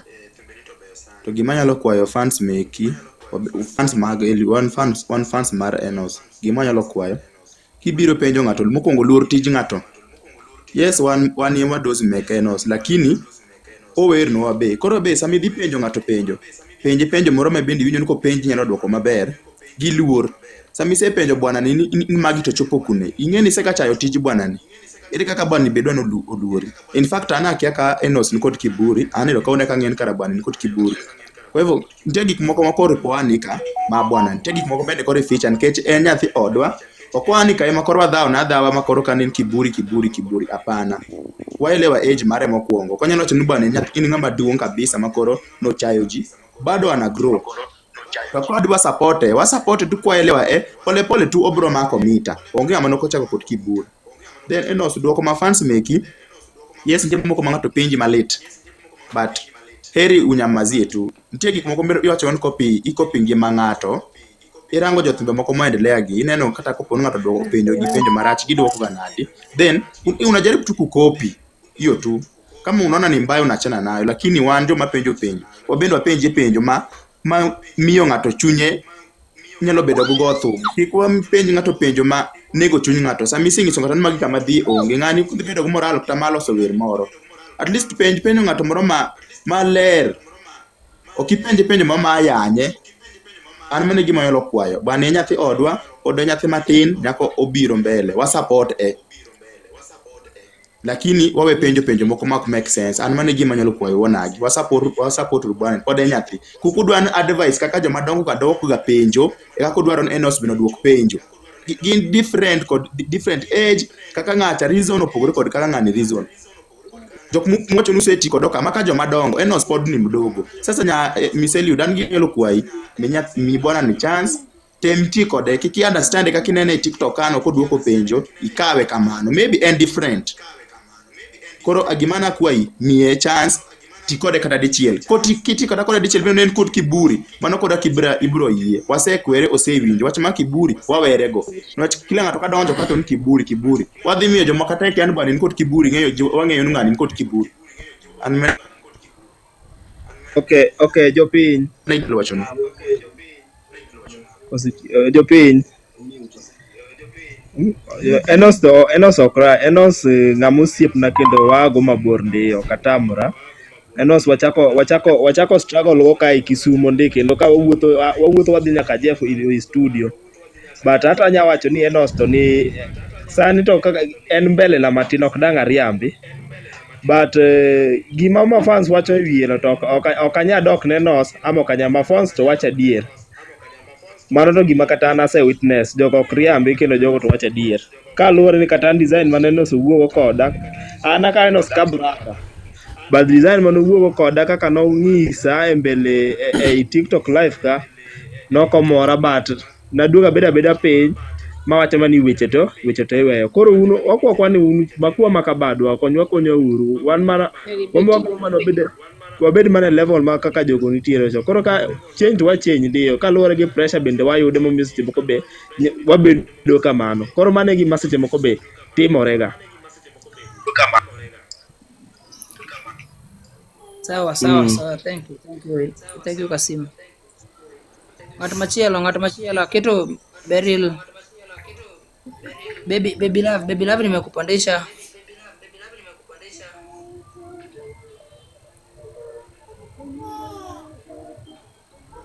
Baby girl hauna jambo? Acha nikutoe. Acha nipandishe dali.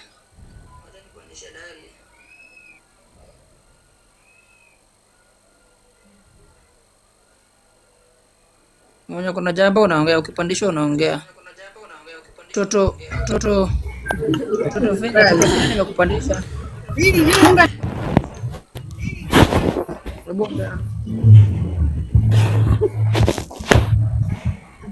Toto Fenya nimekupandisha.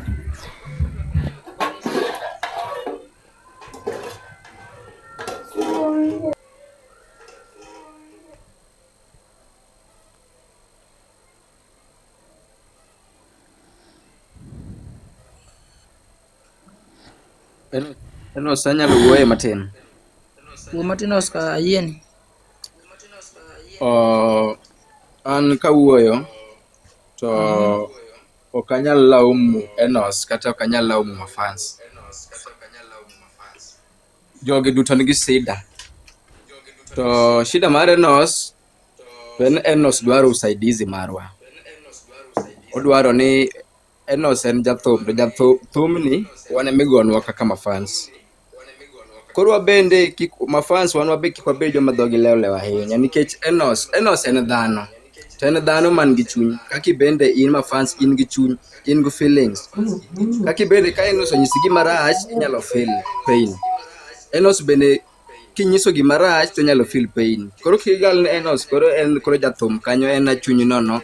Ma gimoro amora minyalo nyise marach onyalo muonyo. No. En dhano bende matiyo gi remo kaka in. To kik wakaw koro makosa mar ng'ato bedo koro wach. No. Ng'ato ing'uono ne kata kowacho marach to ing'uono ne, imiye second chance. Wan odwaro ne Enos i music industry ni obedie kamoro coming 2027 kata 2028. Wan emo nyalo timo mano wan kaka mafans. Koro kik wakawru all blames waketu kuom Enos nikech Enos to pod en upcoming kata ka Enos itambri nying mar upcoming no but pod in upcoming. To wadwaga nwa nachai wan kaka mafans. Koro kik wakawru msalaba duto gi ketho duto waketu kuom Enos. Wabende warangre uru. I comment section ka en ok ber ahinya, ok weche duto minyalo wach ne be nyier. Don't tie moko manyalo donjo malit be iduokie gi pressure but en kamano. An gima nyalo kwau kwa niaba mar Enos en ni wamuonyru weche. Enos en marwa. Enos ok en ja Uganda, Enos ok en kata jakune. Enos en ja Kenjwa ka ma jaluowa. Wa promote ru music mare. En pod en ojana matin meka pon. Wawe uru kawe ka ng'ama duong' ng'at moro magine. Ndio en guide but poko chopi level moro ma ng'ato nyalo wacho na Enos ng'ama duong' bana ng'ani. Enos pod en kijana matin. Koro wanachaye uru tugo gi mor gi hera. Wawe uru kawo gik moko mang'eny koro no ni gini dhi timinade. No. Ok en kaka itimo kamano ya jothurwa. Kata ka wanie bosses, wabedie bosses manie gweng'wa. Wawe bedo boss ma ka ng'ato jatijwa oketho no to koro mane mwaloko wer. No. Wabedie uru gungwana moro samwa promote ng'ato. Kik waketa koro no wanie bosses bana. Kik idwoko marach. Ok en kamano ya kaka itimo jothurwa. Wan Enos ni en nyathiwa, wadwanwa wakete kama ber to bende Enos bende dwaka wi matin. Mafans oheroga mana ajawa to gi luor moro matin. Kisemigi luor to bende nasa to bende mafans waritru dhowa. Enos ok en kidi, Enos ok en yath, en bende en dhano. Kaka bende nyalo nyisa gimoro to winjo malit, kaka bende kinyisa gimoro nyalo winjo malit. Koro waritru dhowa to waherru gimotimo. Kisehero gima ng'ato timo tiluoro gima ng'ato timo to gik moko dhi maber. Erouru kamano baba. Aya goero kamano. Gima nadwa nakwa moderator man ka ni ka ng'ato osewuoyo tineno ka en dormant, tafadhali tinyalo lware nikech nitie jok mang'eny ma kawuono ka giyudo chance mar wuoyo gi Enos Katoto. Koro ne ng'ama osewuoyo samoro koponi guest opong' unyalo rwako gi mondo mi giyud chance mar bende wuoyo achiel kachiel gi Enos Katoto. Otherwise, I'm so happy with those people that are still giving their advices and giving out maybe comment. Wanka mondo mi wakony kuminyalo kony.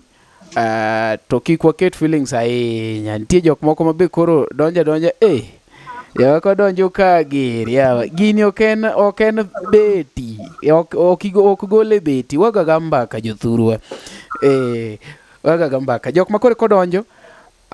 Thank you so much for joining and gini te nie Luo Trending Nation kuma mopande inyenyo elela. Koro ne ng'ama nodonjo late idhi yude ka wan kode full. Wasebet kaendi 1 hour and 46 minutes to watieke saa 8. Koro wadong' gi some 19 minutes de ng'ama pod nigi penjo achiel ariyo. Kero ji ariyo malo kae giwuo. Felix Austin, thank you so much. Aya ne joma kore kodonjo Vayo to gi jok makore kodonjo sani. Frank be pok aneno kowuoyo to gi jama mondiko W ne. Kokiwuo tibiro lwari mondo ket ng'ama wuoyo. Aya. Karibuni jok makore kodonjo. Yes.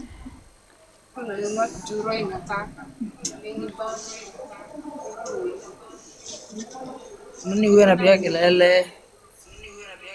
Just get out.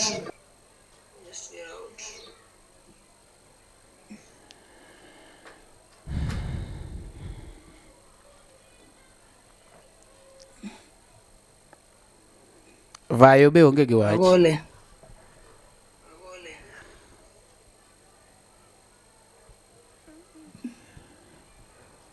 Levis tulo mari.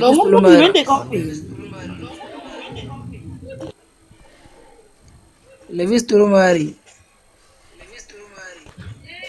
Enos Katoto. Awinji ine makoro dhano winji kae. Oyawore mar ariyo. Nasegone oyawore mokwongo. Oyawore kendo jatelo. Mondo ka kendo live ni asebede mang'eny nyaka nwachak interview. Awinjo kaka weche dhi ka. To adwa konou fans wetena ni waseuru gweno to waseo gwang' bende. Nitie ok awacho ni Katoto ber kata rach, nitiere kuonde moko motime marach gi kuonde moko maber. Fans be nitie kuonde maber gi kuonde maricho. Nitiere penjo moko ma kipenjo ng'ato to kata in wakwongo wakawi kaka ng'at moro ma ok imbe ok in kare. Nikech nitie penjo ma kipenjo to penjo no miyo ibedo ranked kumoro. To Katoto koduoki kaluwore gi penjo mipenje kasi ichako blame Katoto. Katoto bende odwa duoko ji marud. Nantiere kana winjo kaka duoko ji marud chien kanyo. But an kaka ng'ama noneno ka gini chakore, mano miyo duoko ji marud ne nitie. Kaluwore gi post ma ji samoro nyocho post chien kono ni otho, rest in peace. Mago bende nitie iye. Koro fans wambe kwa penjo Katoto penjo moko kata ngoma matin makoro a piny ni. To wapenje uru penjo moko ma kata in ko penji tiwinjo ka en gimoro ma make sense. ma ok nyal miyo ng'ato kasirika to chako bedo rude. Ok obedo abeda rude ne ang'o? Nitie penjo moko chien kacha manopenje manowang'o iye.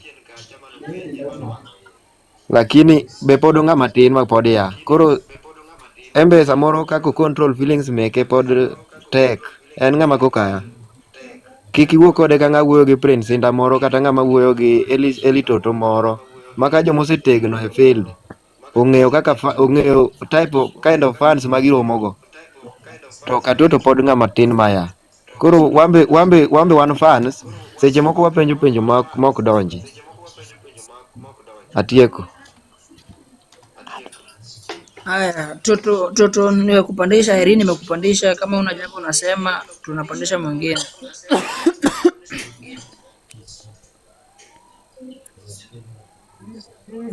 Jomoko onge gine.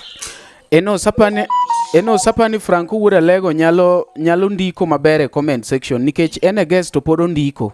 Koro lware ondik piny mondo joma nyalo wuoyo ket kanyo. Wagol paro na weno wil.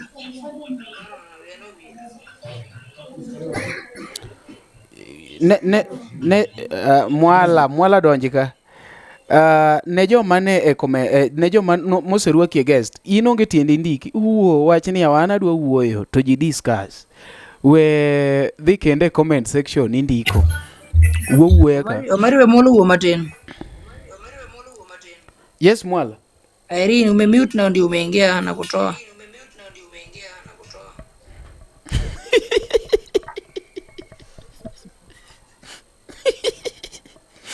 Mwala karibu. Asante Omari Nashi.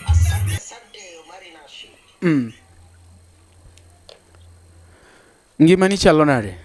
Ngimana makare, mana in. Ambe antiere. Ambe Nyasaye orita. Iwacho ni Enos Katoto nigi utoto mang'eny, en gi kiburi, oduoko ji marach. Koro wakete kae tago maliet. In iwacho ang'o kuom Enos Katoto? Enos owe chode mabro hinye.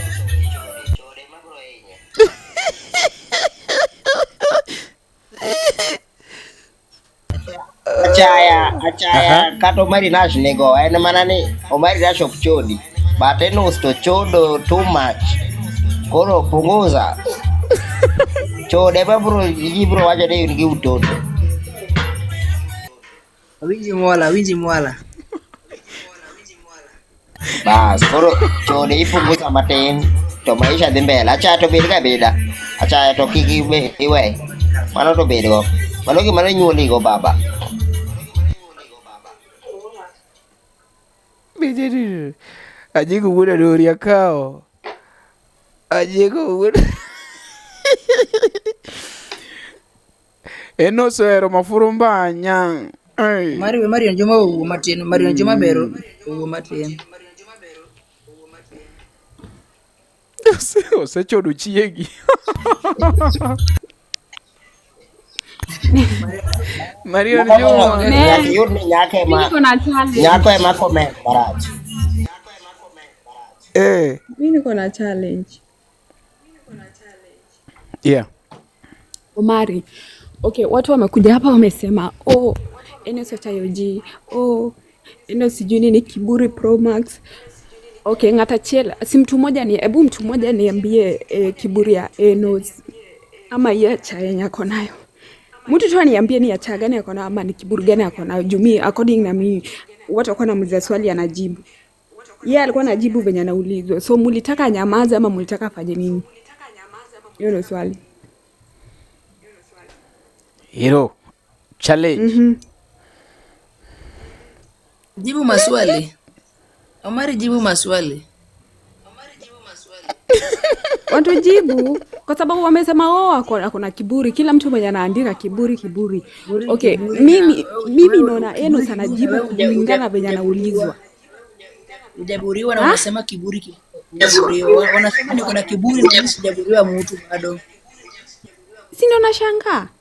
Juu yeye, okay, unani Enos ameulizwa ni nini anapenda, akasema yeye anapenda mafurumbanya. Kwa nini mbaya kusema anapenda matako? Si anapenda.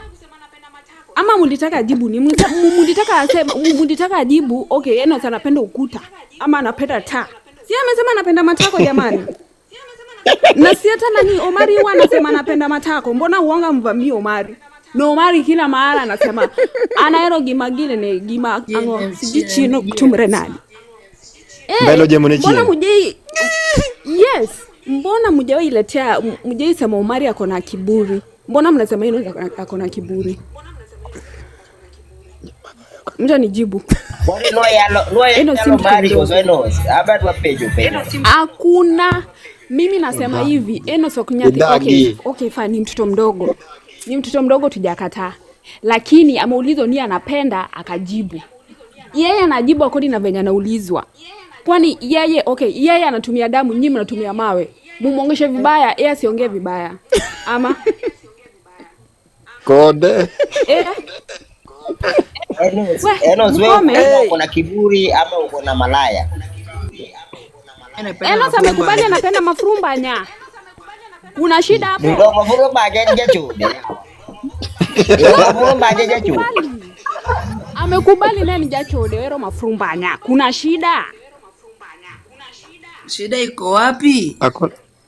Hakuna shida mama. Mukamuuliza wacho sawa. Koma onge karpekrok ka.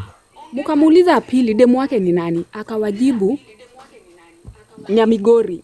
Yeah. Atakuwa Nyamigori nani? Akuwe Nyamigori nani? Akuwe huo mwenye huo mnasema, akuwe huo mwenye huo mnafikiria. Hiyo ni yenyu. Yeye mwenyewe anajua ni Nyamigori mgani. So please. Kila mtu ameshake. Hatutapumua, hatutakojoa, hatutaongea. Juu muna nini? Hello. We, mkome. Enos ni mdogo. Atafanya kile anataka. Akitaka kupanda juu mabati atapanda. Akitaka kukojoa kwa mawingu atakojoa. Sawa? Yeah. Sawa. Amwandike tu Slay Queen Magomeku. Anapenda mafurumbanya, demu wake ni Nyamigori. Full stop. Jabero uore. Kethore lwedo. Uore. Nyako madokre no nyaka koro gimoro. Tiere gimoro. Uore. Mwala, achana na Marion Juma kabisa, achana na Marion. Kaketi Nivu, ongea Nivu.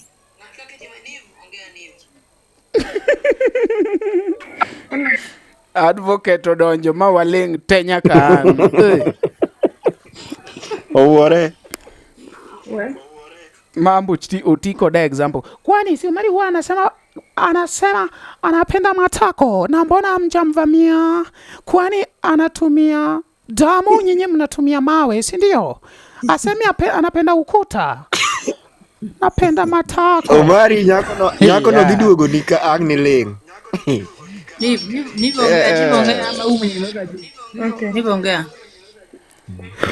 Me, I always say people like siku hizi watu wanafanya tu vitu zenye zinawapendeza.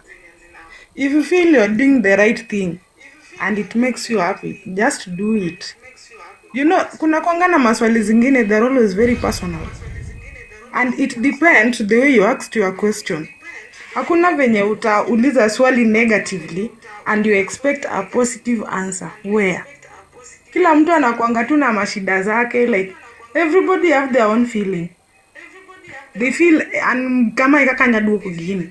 See, kuna watu wengine wanasemanga, this guy is arrogant, ako rude, what. Ni vile, some of the people hawajai muelewa. And if you're keen, ukianza tu kuelewa mse one by one, you will understand why he talks like that most of the time. Mimi hata the first time nimeingia kwa account ya mse ama live yake. I've been in his life for some good time. Na venye most of the people venye wanaongeanga hata comment section, hadi unashindwa sasa mtu. So other people takes it serious and very personal, but ingeni kiwoyo ne ngato marach embe o feel ama kiwoyo ne in another bad way o feel ni ambe waduoki, yani ochuno ni nyaka duoki. Jaluo ni jaduo, kati uone mananade. Hata mimi ni msichana, mimi ukiniongelesha vibaya Kata ka en ang'o no yawa, kata ka en ang'o ikuwe. But you have to defend yourself. That is what I think this guy was trying to do. Si eti nini. But if you are keen, Germany no chako duoko gigo after that the people started speaking differently. By the moment mane jine woya maber akujibu mtu vibaya. Alianza kujibu vibaya after the people started talking negatively. That is why I'm done.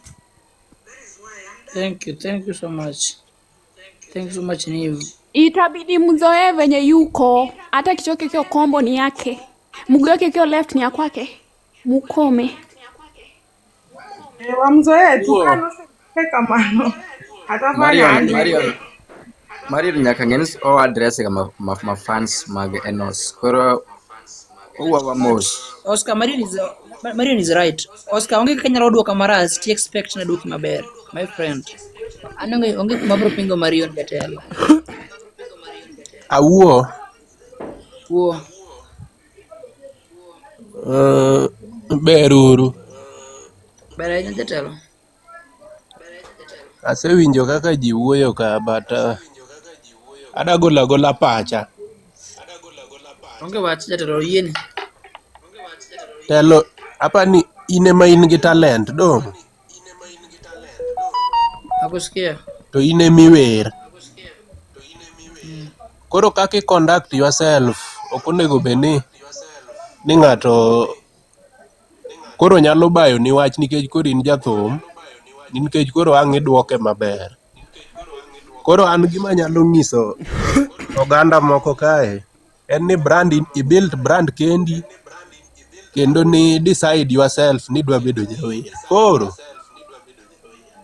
Koro kaki approach somebody, we ka approach somebody mondo mi iyud negativity moro kuome, then iyud gimoro minyalo wacho e wiye later on. Nikech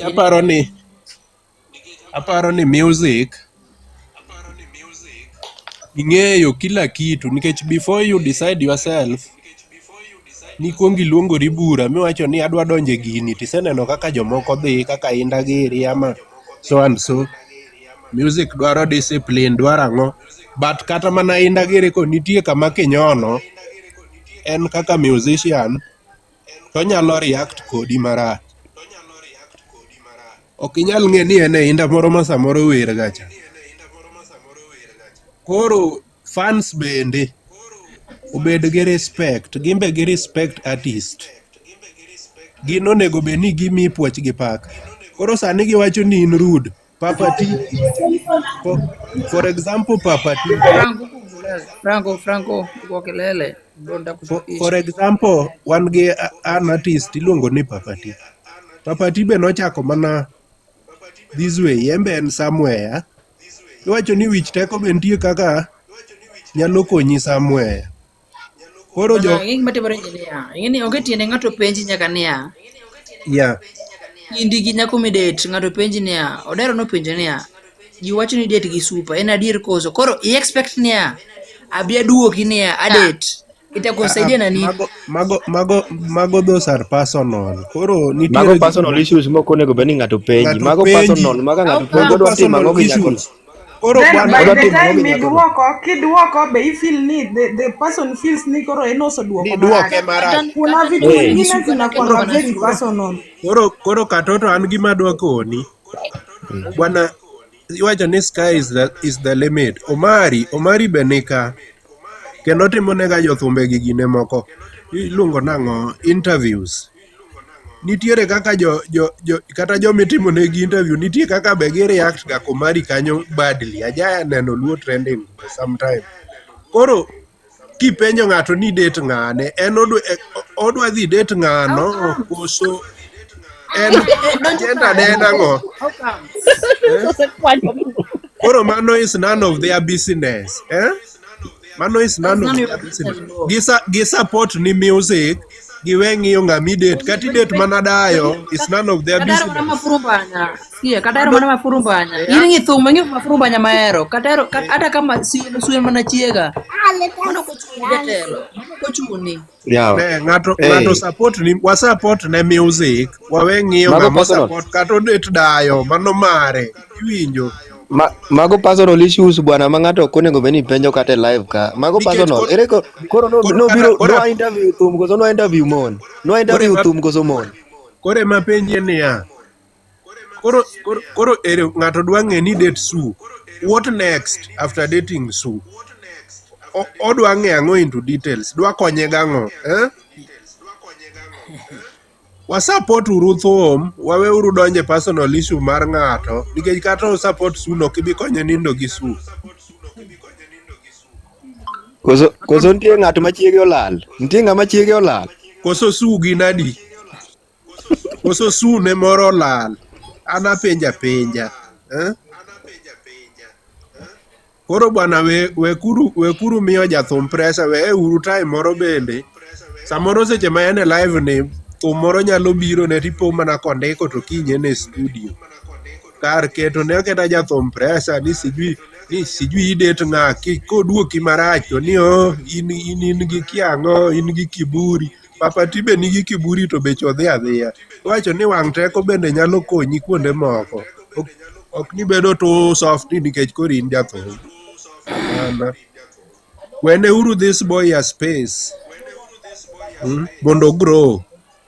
Koro ng'ama dwa ng'i personal issue ne. Samoro joma chandi gede moko madwari bende. Gimanyi inbox. Mago koro kik giwach ka gimanyi inbox. Ng'ama dwa ng'e chiege ogochne. Alafu engineer, usisahau pia too much negativity pia kuna venye uanga ina push mtu somehow. Tunataka aongelewe, lazima ataongelewa. Hiyo kiburi yake ndio tunataka aongelee. Sawa? Hapa kuna chanyanya keneni ama kenani. Marion. Anajua chenye anafanya. Hey! Mukome, hii ni social media. Hakuna cha sijui ni turunguti, turubombi, sijui what motherfucker. Hii ni social media. Tutafanya vitu tunataka. Hey. Marion Juma. Aya, nyikwara mogi. Omari. Nyikwara mogi ajwang' mani luongo ne Marion Juma. Marion Juma, thank you so much. Iwinjo kaka wuoyo, simbe winjo kaka ler, nyiso na achiel otiyo gi simu ma expensive, ariyo en environment mokwe, adek yo mowuoyo go gi nyadhe ochamo pesa ne. Koro mano Marion Juma. And ne nyikwara mogi, ne watimo interview ni wasetime for 2 hours 6 minutes. And watch gino mondo koro watch final word mondo. Okay. Ikete YouTube. Kikiwe mo kikete. Okay.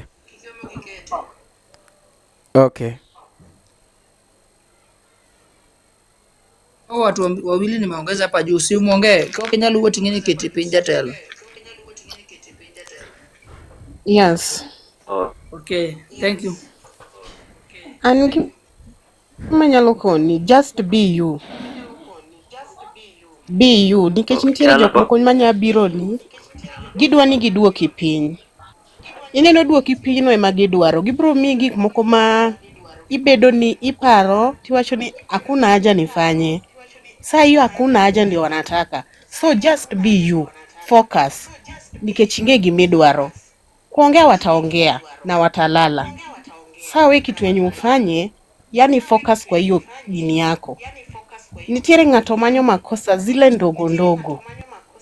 Ama ng'ato nyalo manyi mondo kethni. Koro ing'iyo ni be company ma in godo, marafiki pia.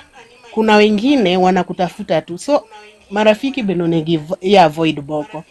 Bad company ya avoid TBU. Utaendelea.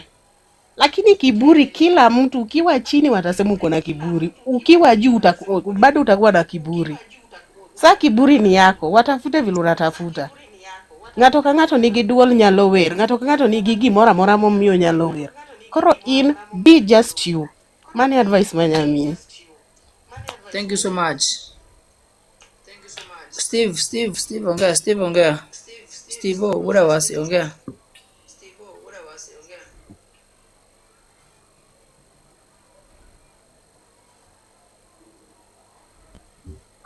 adamedo gimoro matin. Awinji jatelo. Gimoro be nyaneno e Luo Trending Nation ni rest in peace. Omari, in bende wek update gik moko ionge godo gi evidence notimore kata ang'o. Gino nye okawa gi wuoro sana. Kaneno rest in peace, to kadok e page jamani tayudo ka en alive. Koro, Omari imbe gik mindiko samoro e TV nino ok gibeyo. Akweri akwera ba. Hata aonge TV, aonge lawyer be. Asedhi mana kamano. Aya, engineer Nwago Mbaka. Nondik ni rest in peace Enos Katoto. To I explain kendo na kwero ng'amono wacho wachno. To nikech ni onge gi data, ing'iyo titles kedhi upgrade mondo kiyudo gimoro tidonji winje. An mano gino rachna momiyo be akelo Enos Katoto ka. Korinda korini onge lawyer, yonge gi TV, idhi bedo nyaka maonge ga akili. Kisomo ndik nyaka ni don't judge a book by its cover. Be inene content mowach kamano no. Ambe gino ne rachna. Mana donjo ka explain neji. Ka kono ng'ato ni do you know impact? Ndika ni rest in peace no. You know that really? And let me ask you, you call yourself engineer. Did you take your time to at least listen to what I was saying? Did you? You would have not talked the way you are talking. In gi feelings mar ng'amonindo kech. Ilaruri gi data mar siling abich. I'm not responsible. Mari, wejari gutik, jari moka keto malo kae. Ka gin gi wachi. Atieno Nyakomenya. Okay. Atieno Nyakomenya. Yes. Ongea. Karibu. Sasa bado sina maneno. Nikiwa na maneno hapo mbele. Abro wacho ni. Bye. Mano Nyakomenya. Next, Sharon.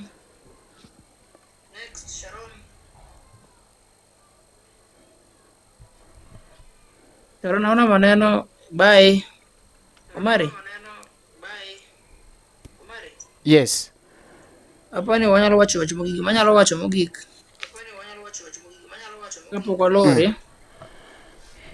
My friends, hata kama ine mi supporta gi ngamia kata rao. Oda wacho. Kendo pora no maler, winj gini maler. Achiel. Kate supporta gi rao. Ariyo. Kate supporta gi nyang. Adek. Kate supporta gi mwanda. Onge chimi bro duoka marach idwa na duki maber. Onge, my friend, mano to bye. Abro duki kaka wiyo miya. Kendo kaka wiyo chika. Awacho kenda tieko. Hakuna kuabudu mtu hapa.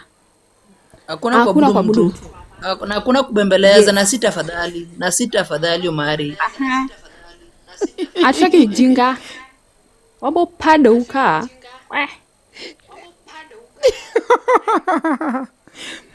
Marion Laungato, poda medi dakika bichi. Marion Laungato, dakika bichi. Hakuna kenye huwa inaudhi kama like ati yani unajua kitu imenibo. Usiona nimenyamaza for long. Like watu wanapanda hapa wanaongea nini niko like kwani huo mwenye anaongea is she perfect? Yeah, 100% perfect. Madam perfect ama Mr. Perfect ajai kwa sasa kwa hii dunia. Sio una point mtu hivi na kidole. Jua vidole vinne ama vitatu vina point back. Hakuna mtu perfect. So mpende huyu kijana venye yuko. Mwenye enda kumsupport amsupport. Hivyo na kichwa chake mbaya hataki umwende wazimu antembe uchi huko. Ni yeye. Mpende hivyo. Hakuna nje unabadilikia nani hapa? Kwani ni yeye peke yake ndio huwa anaongea venye anataka kwa hii social media. Ukiana watu huko kina sijui mali safi sijui kina nani lives za nani kila mtu anaongea venye anataka. Maisha ni yako katoto. Kata kidwa lonyo la we want to do lonyo baba. Na kusupport mpaka tupige somersault pamoja. Tuende nao. Ala, osena huo. Zarula na ngobocha. An makare. Biwacha lunch. Ora. Goro kundio. Mano koro in koro topic mar live ni golioko waketi kando matin. Omari hapana wacho maler kendo pod anuoyo. King'eyo ni dwaro supporta iwu koda ka ng'ama wugi chiege. King'e ni dwaro supporta tiwu koda ka ng'ama wugi boyfriend ne. Tiwu koda ka ng'ama nyona law kata luoka. My friend apo duki kaka wiyo miya. Don't expect me na duki maber tiwu koda ka kiwu koda. My friend kata ka support ni no dhi mi jodala u atieko.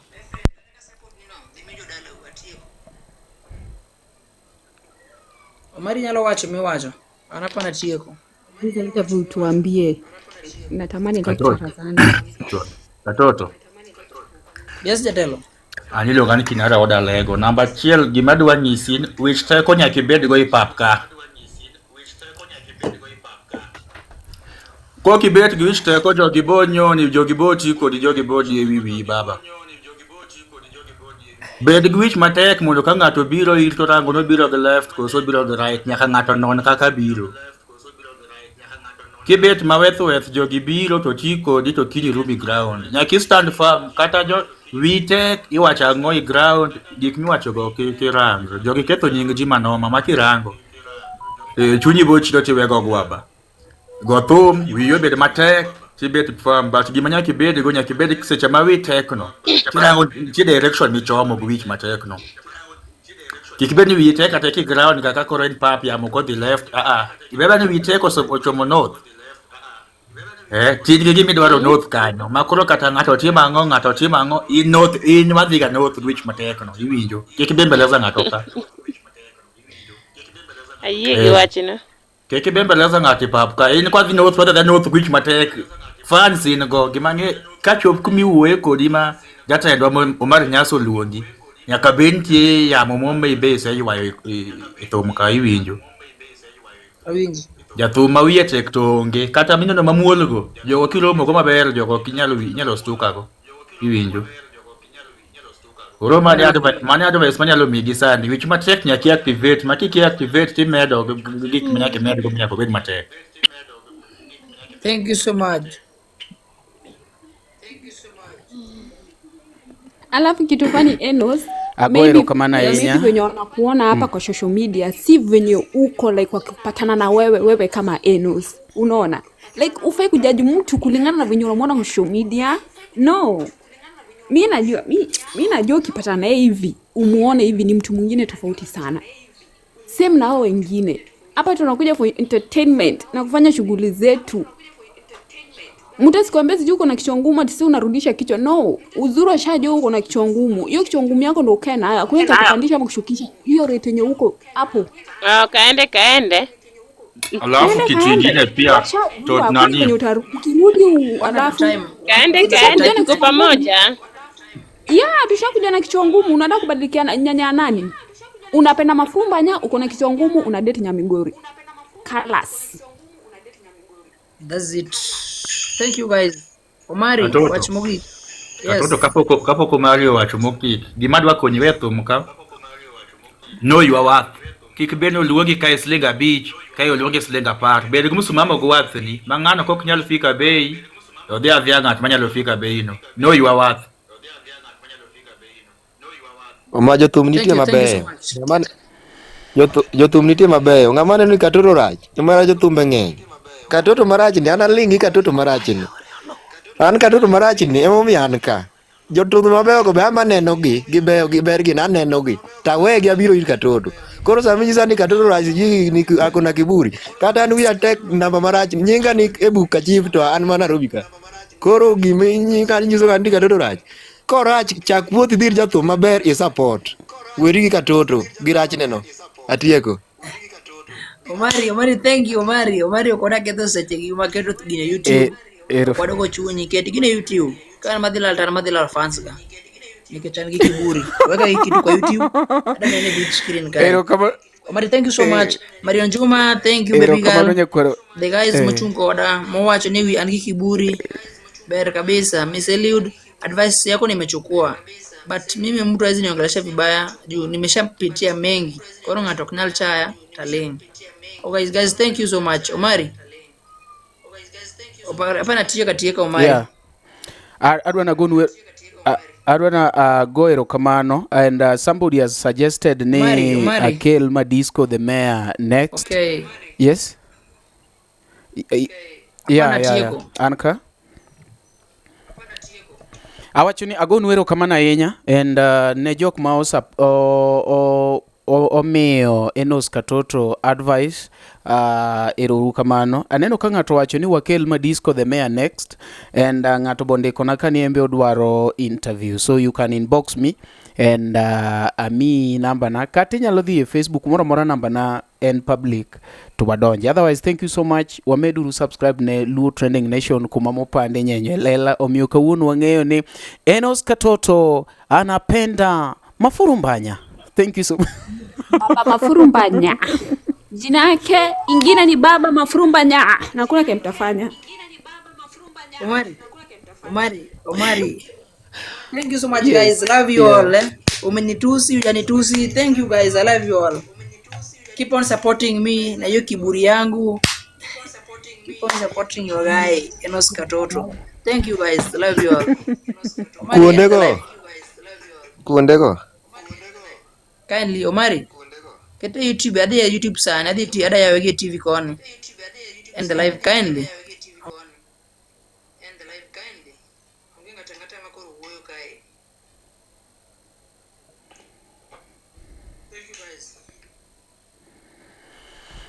Erokamano ahinya Nyakwar Mogi.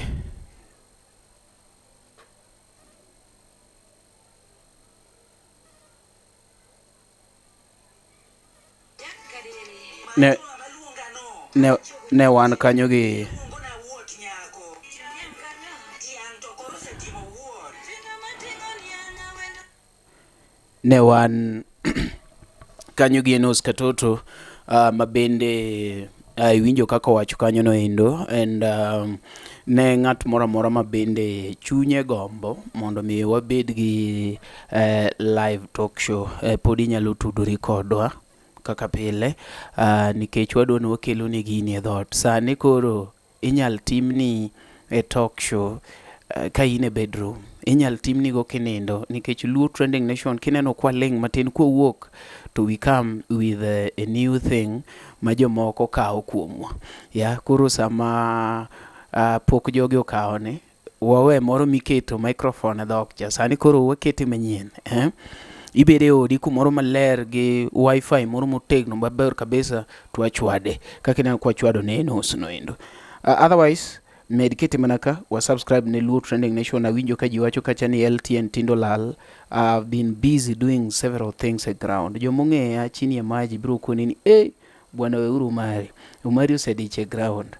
Koro ne ng'ata manoko kanyo wamed subscribe ne Luo Trending Nation. Otherwise, thank you so much. Let's meet next time. And podi luonga no Omari Nash, Omari Mafurumbanya. Wan gi suggestion mar jaroto ni luongo nango Madisco the mayor. So Madisco the mayor is next. Amanyonugo Madisco the mayor. Koro wakete kache live, to gima ber gima ni ji nyalo join, to ji nyalo penjo achiel ariyo. Dong wanere uru next time.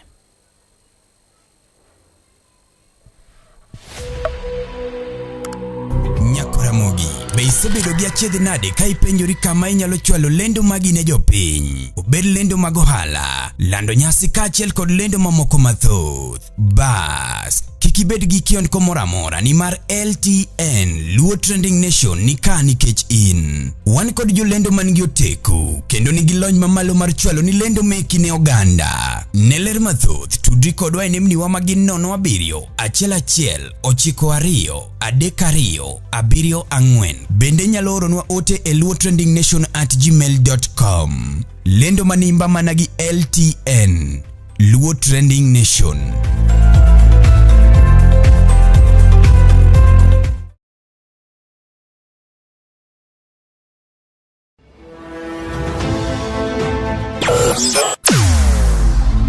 Weche mopandi, inyenyo elela. Kineno kokuo kuomi matiende ni onge. Isebe. Ne sigana mamulongimani, sigandi joluo, joajawa. Jothum mokwongo kapok waduogo kuom joangla ong'eane life mar jothum gi familia margi ineno. Luo Trending Nation ni ong'ala manyime mar gundho ni wechegi kaka gitimore kod ng'ama otimogi maonge deo wang'. Ochiem to chiem mariek nikech be samoro. Tudri kodwa seche duto, ndalo duto, kinde duto e tong wang' mbui mar YouTube, TikTok, Facebook mondo yudu wechegi kamora mora maintie mana kar bedo. Kete mana kai. Kete mana kokidwa kete kata wabro keti gi thuon. Luo Trending Nation, LTN, the best ahead of the rest.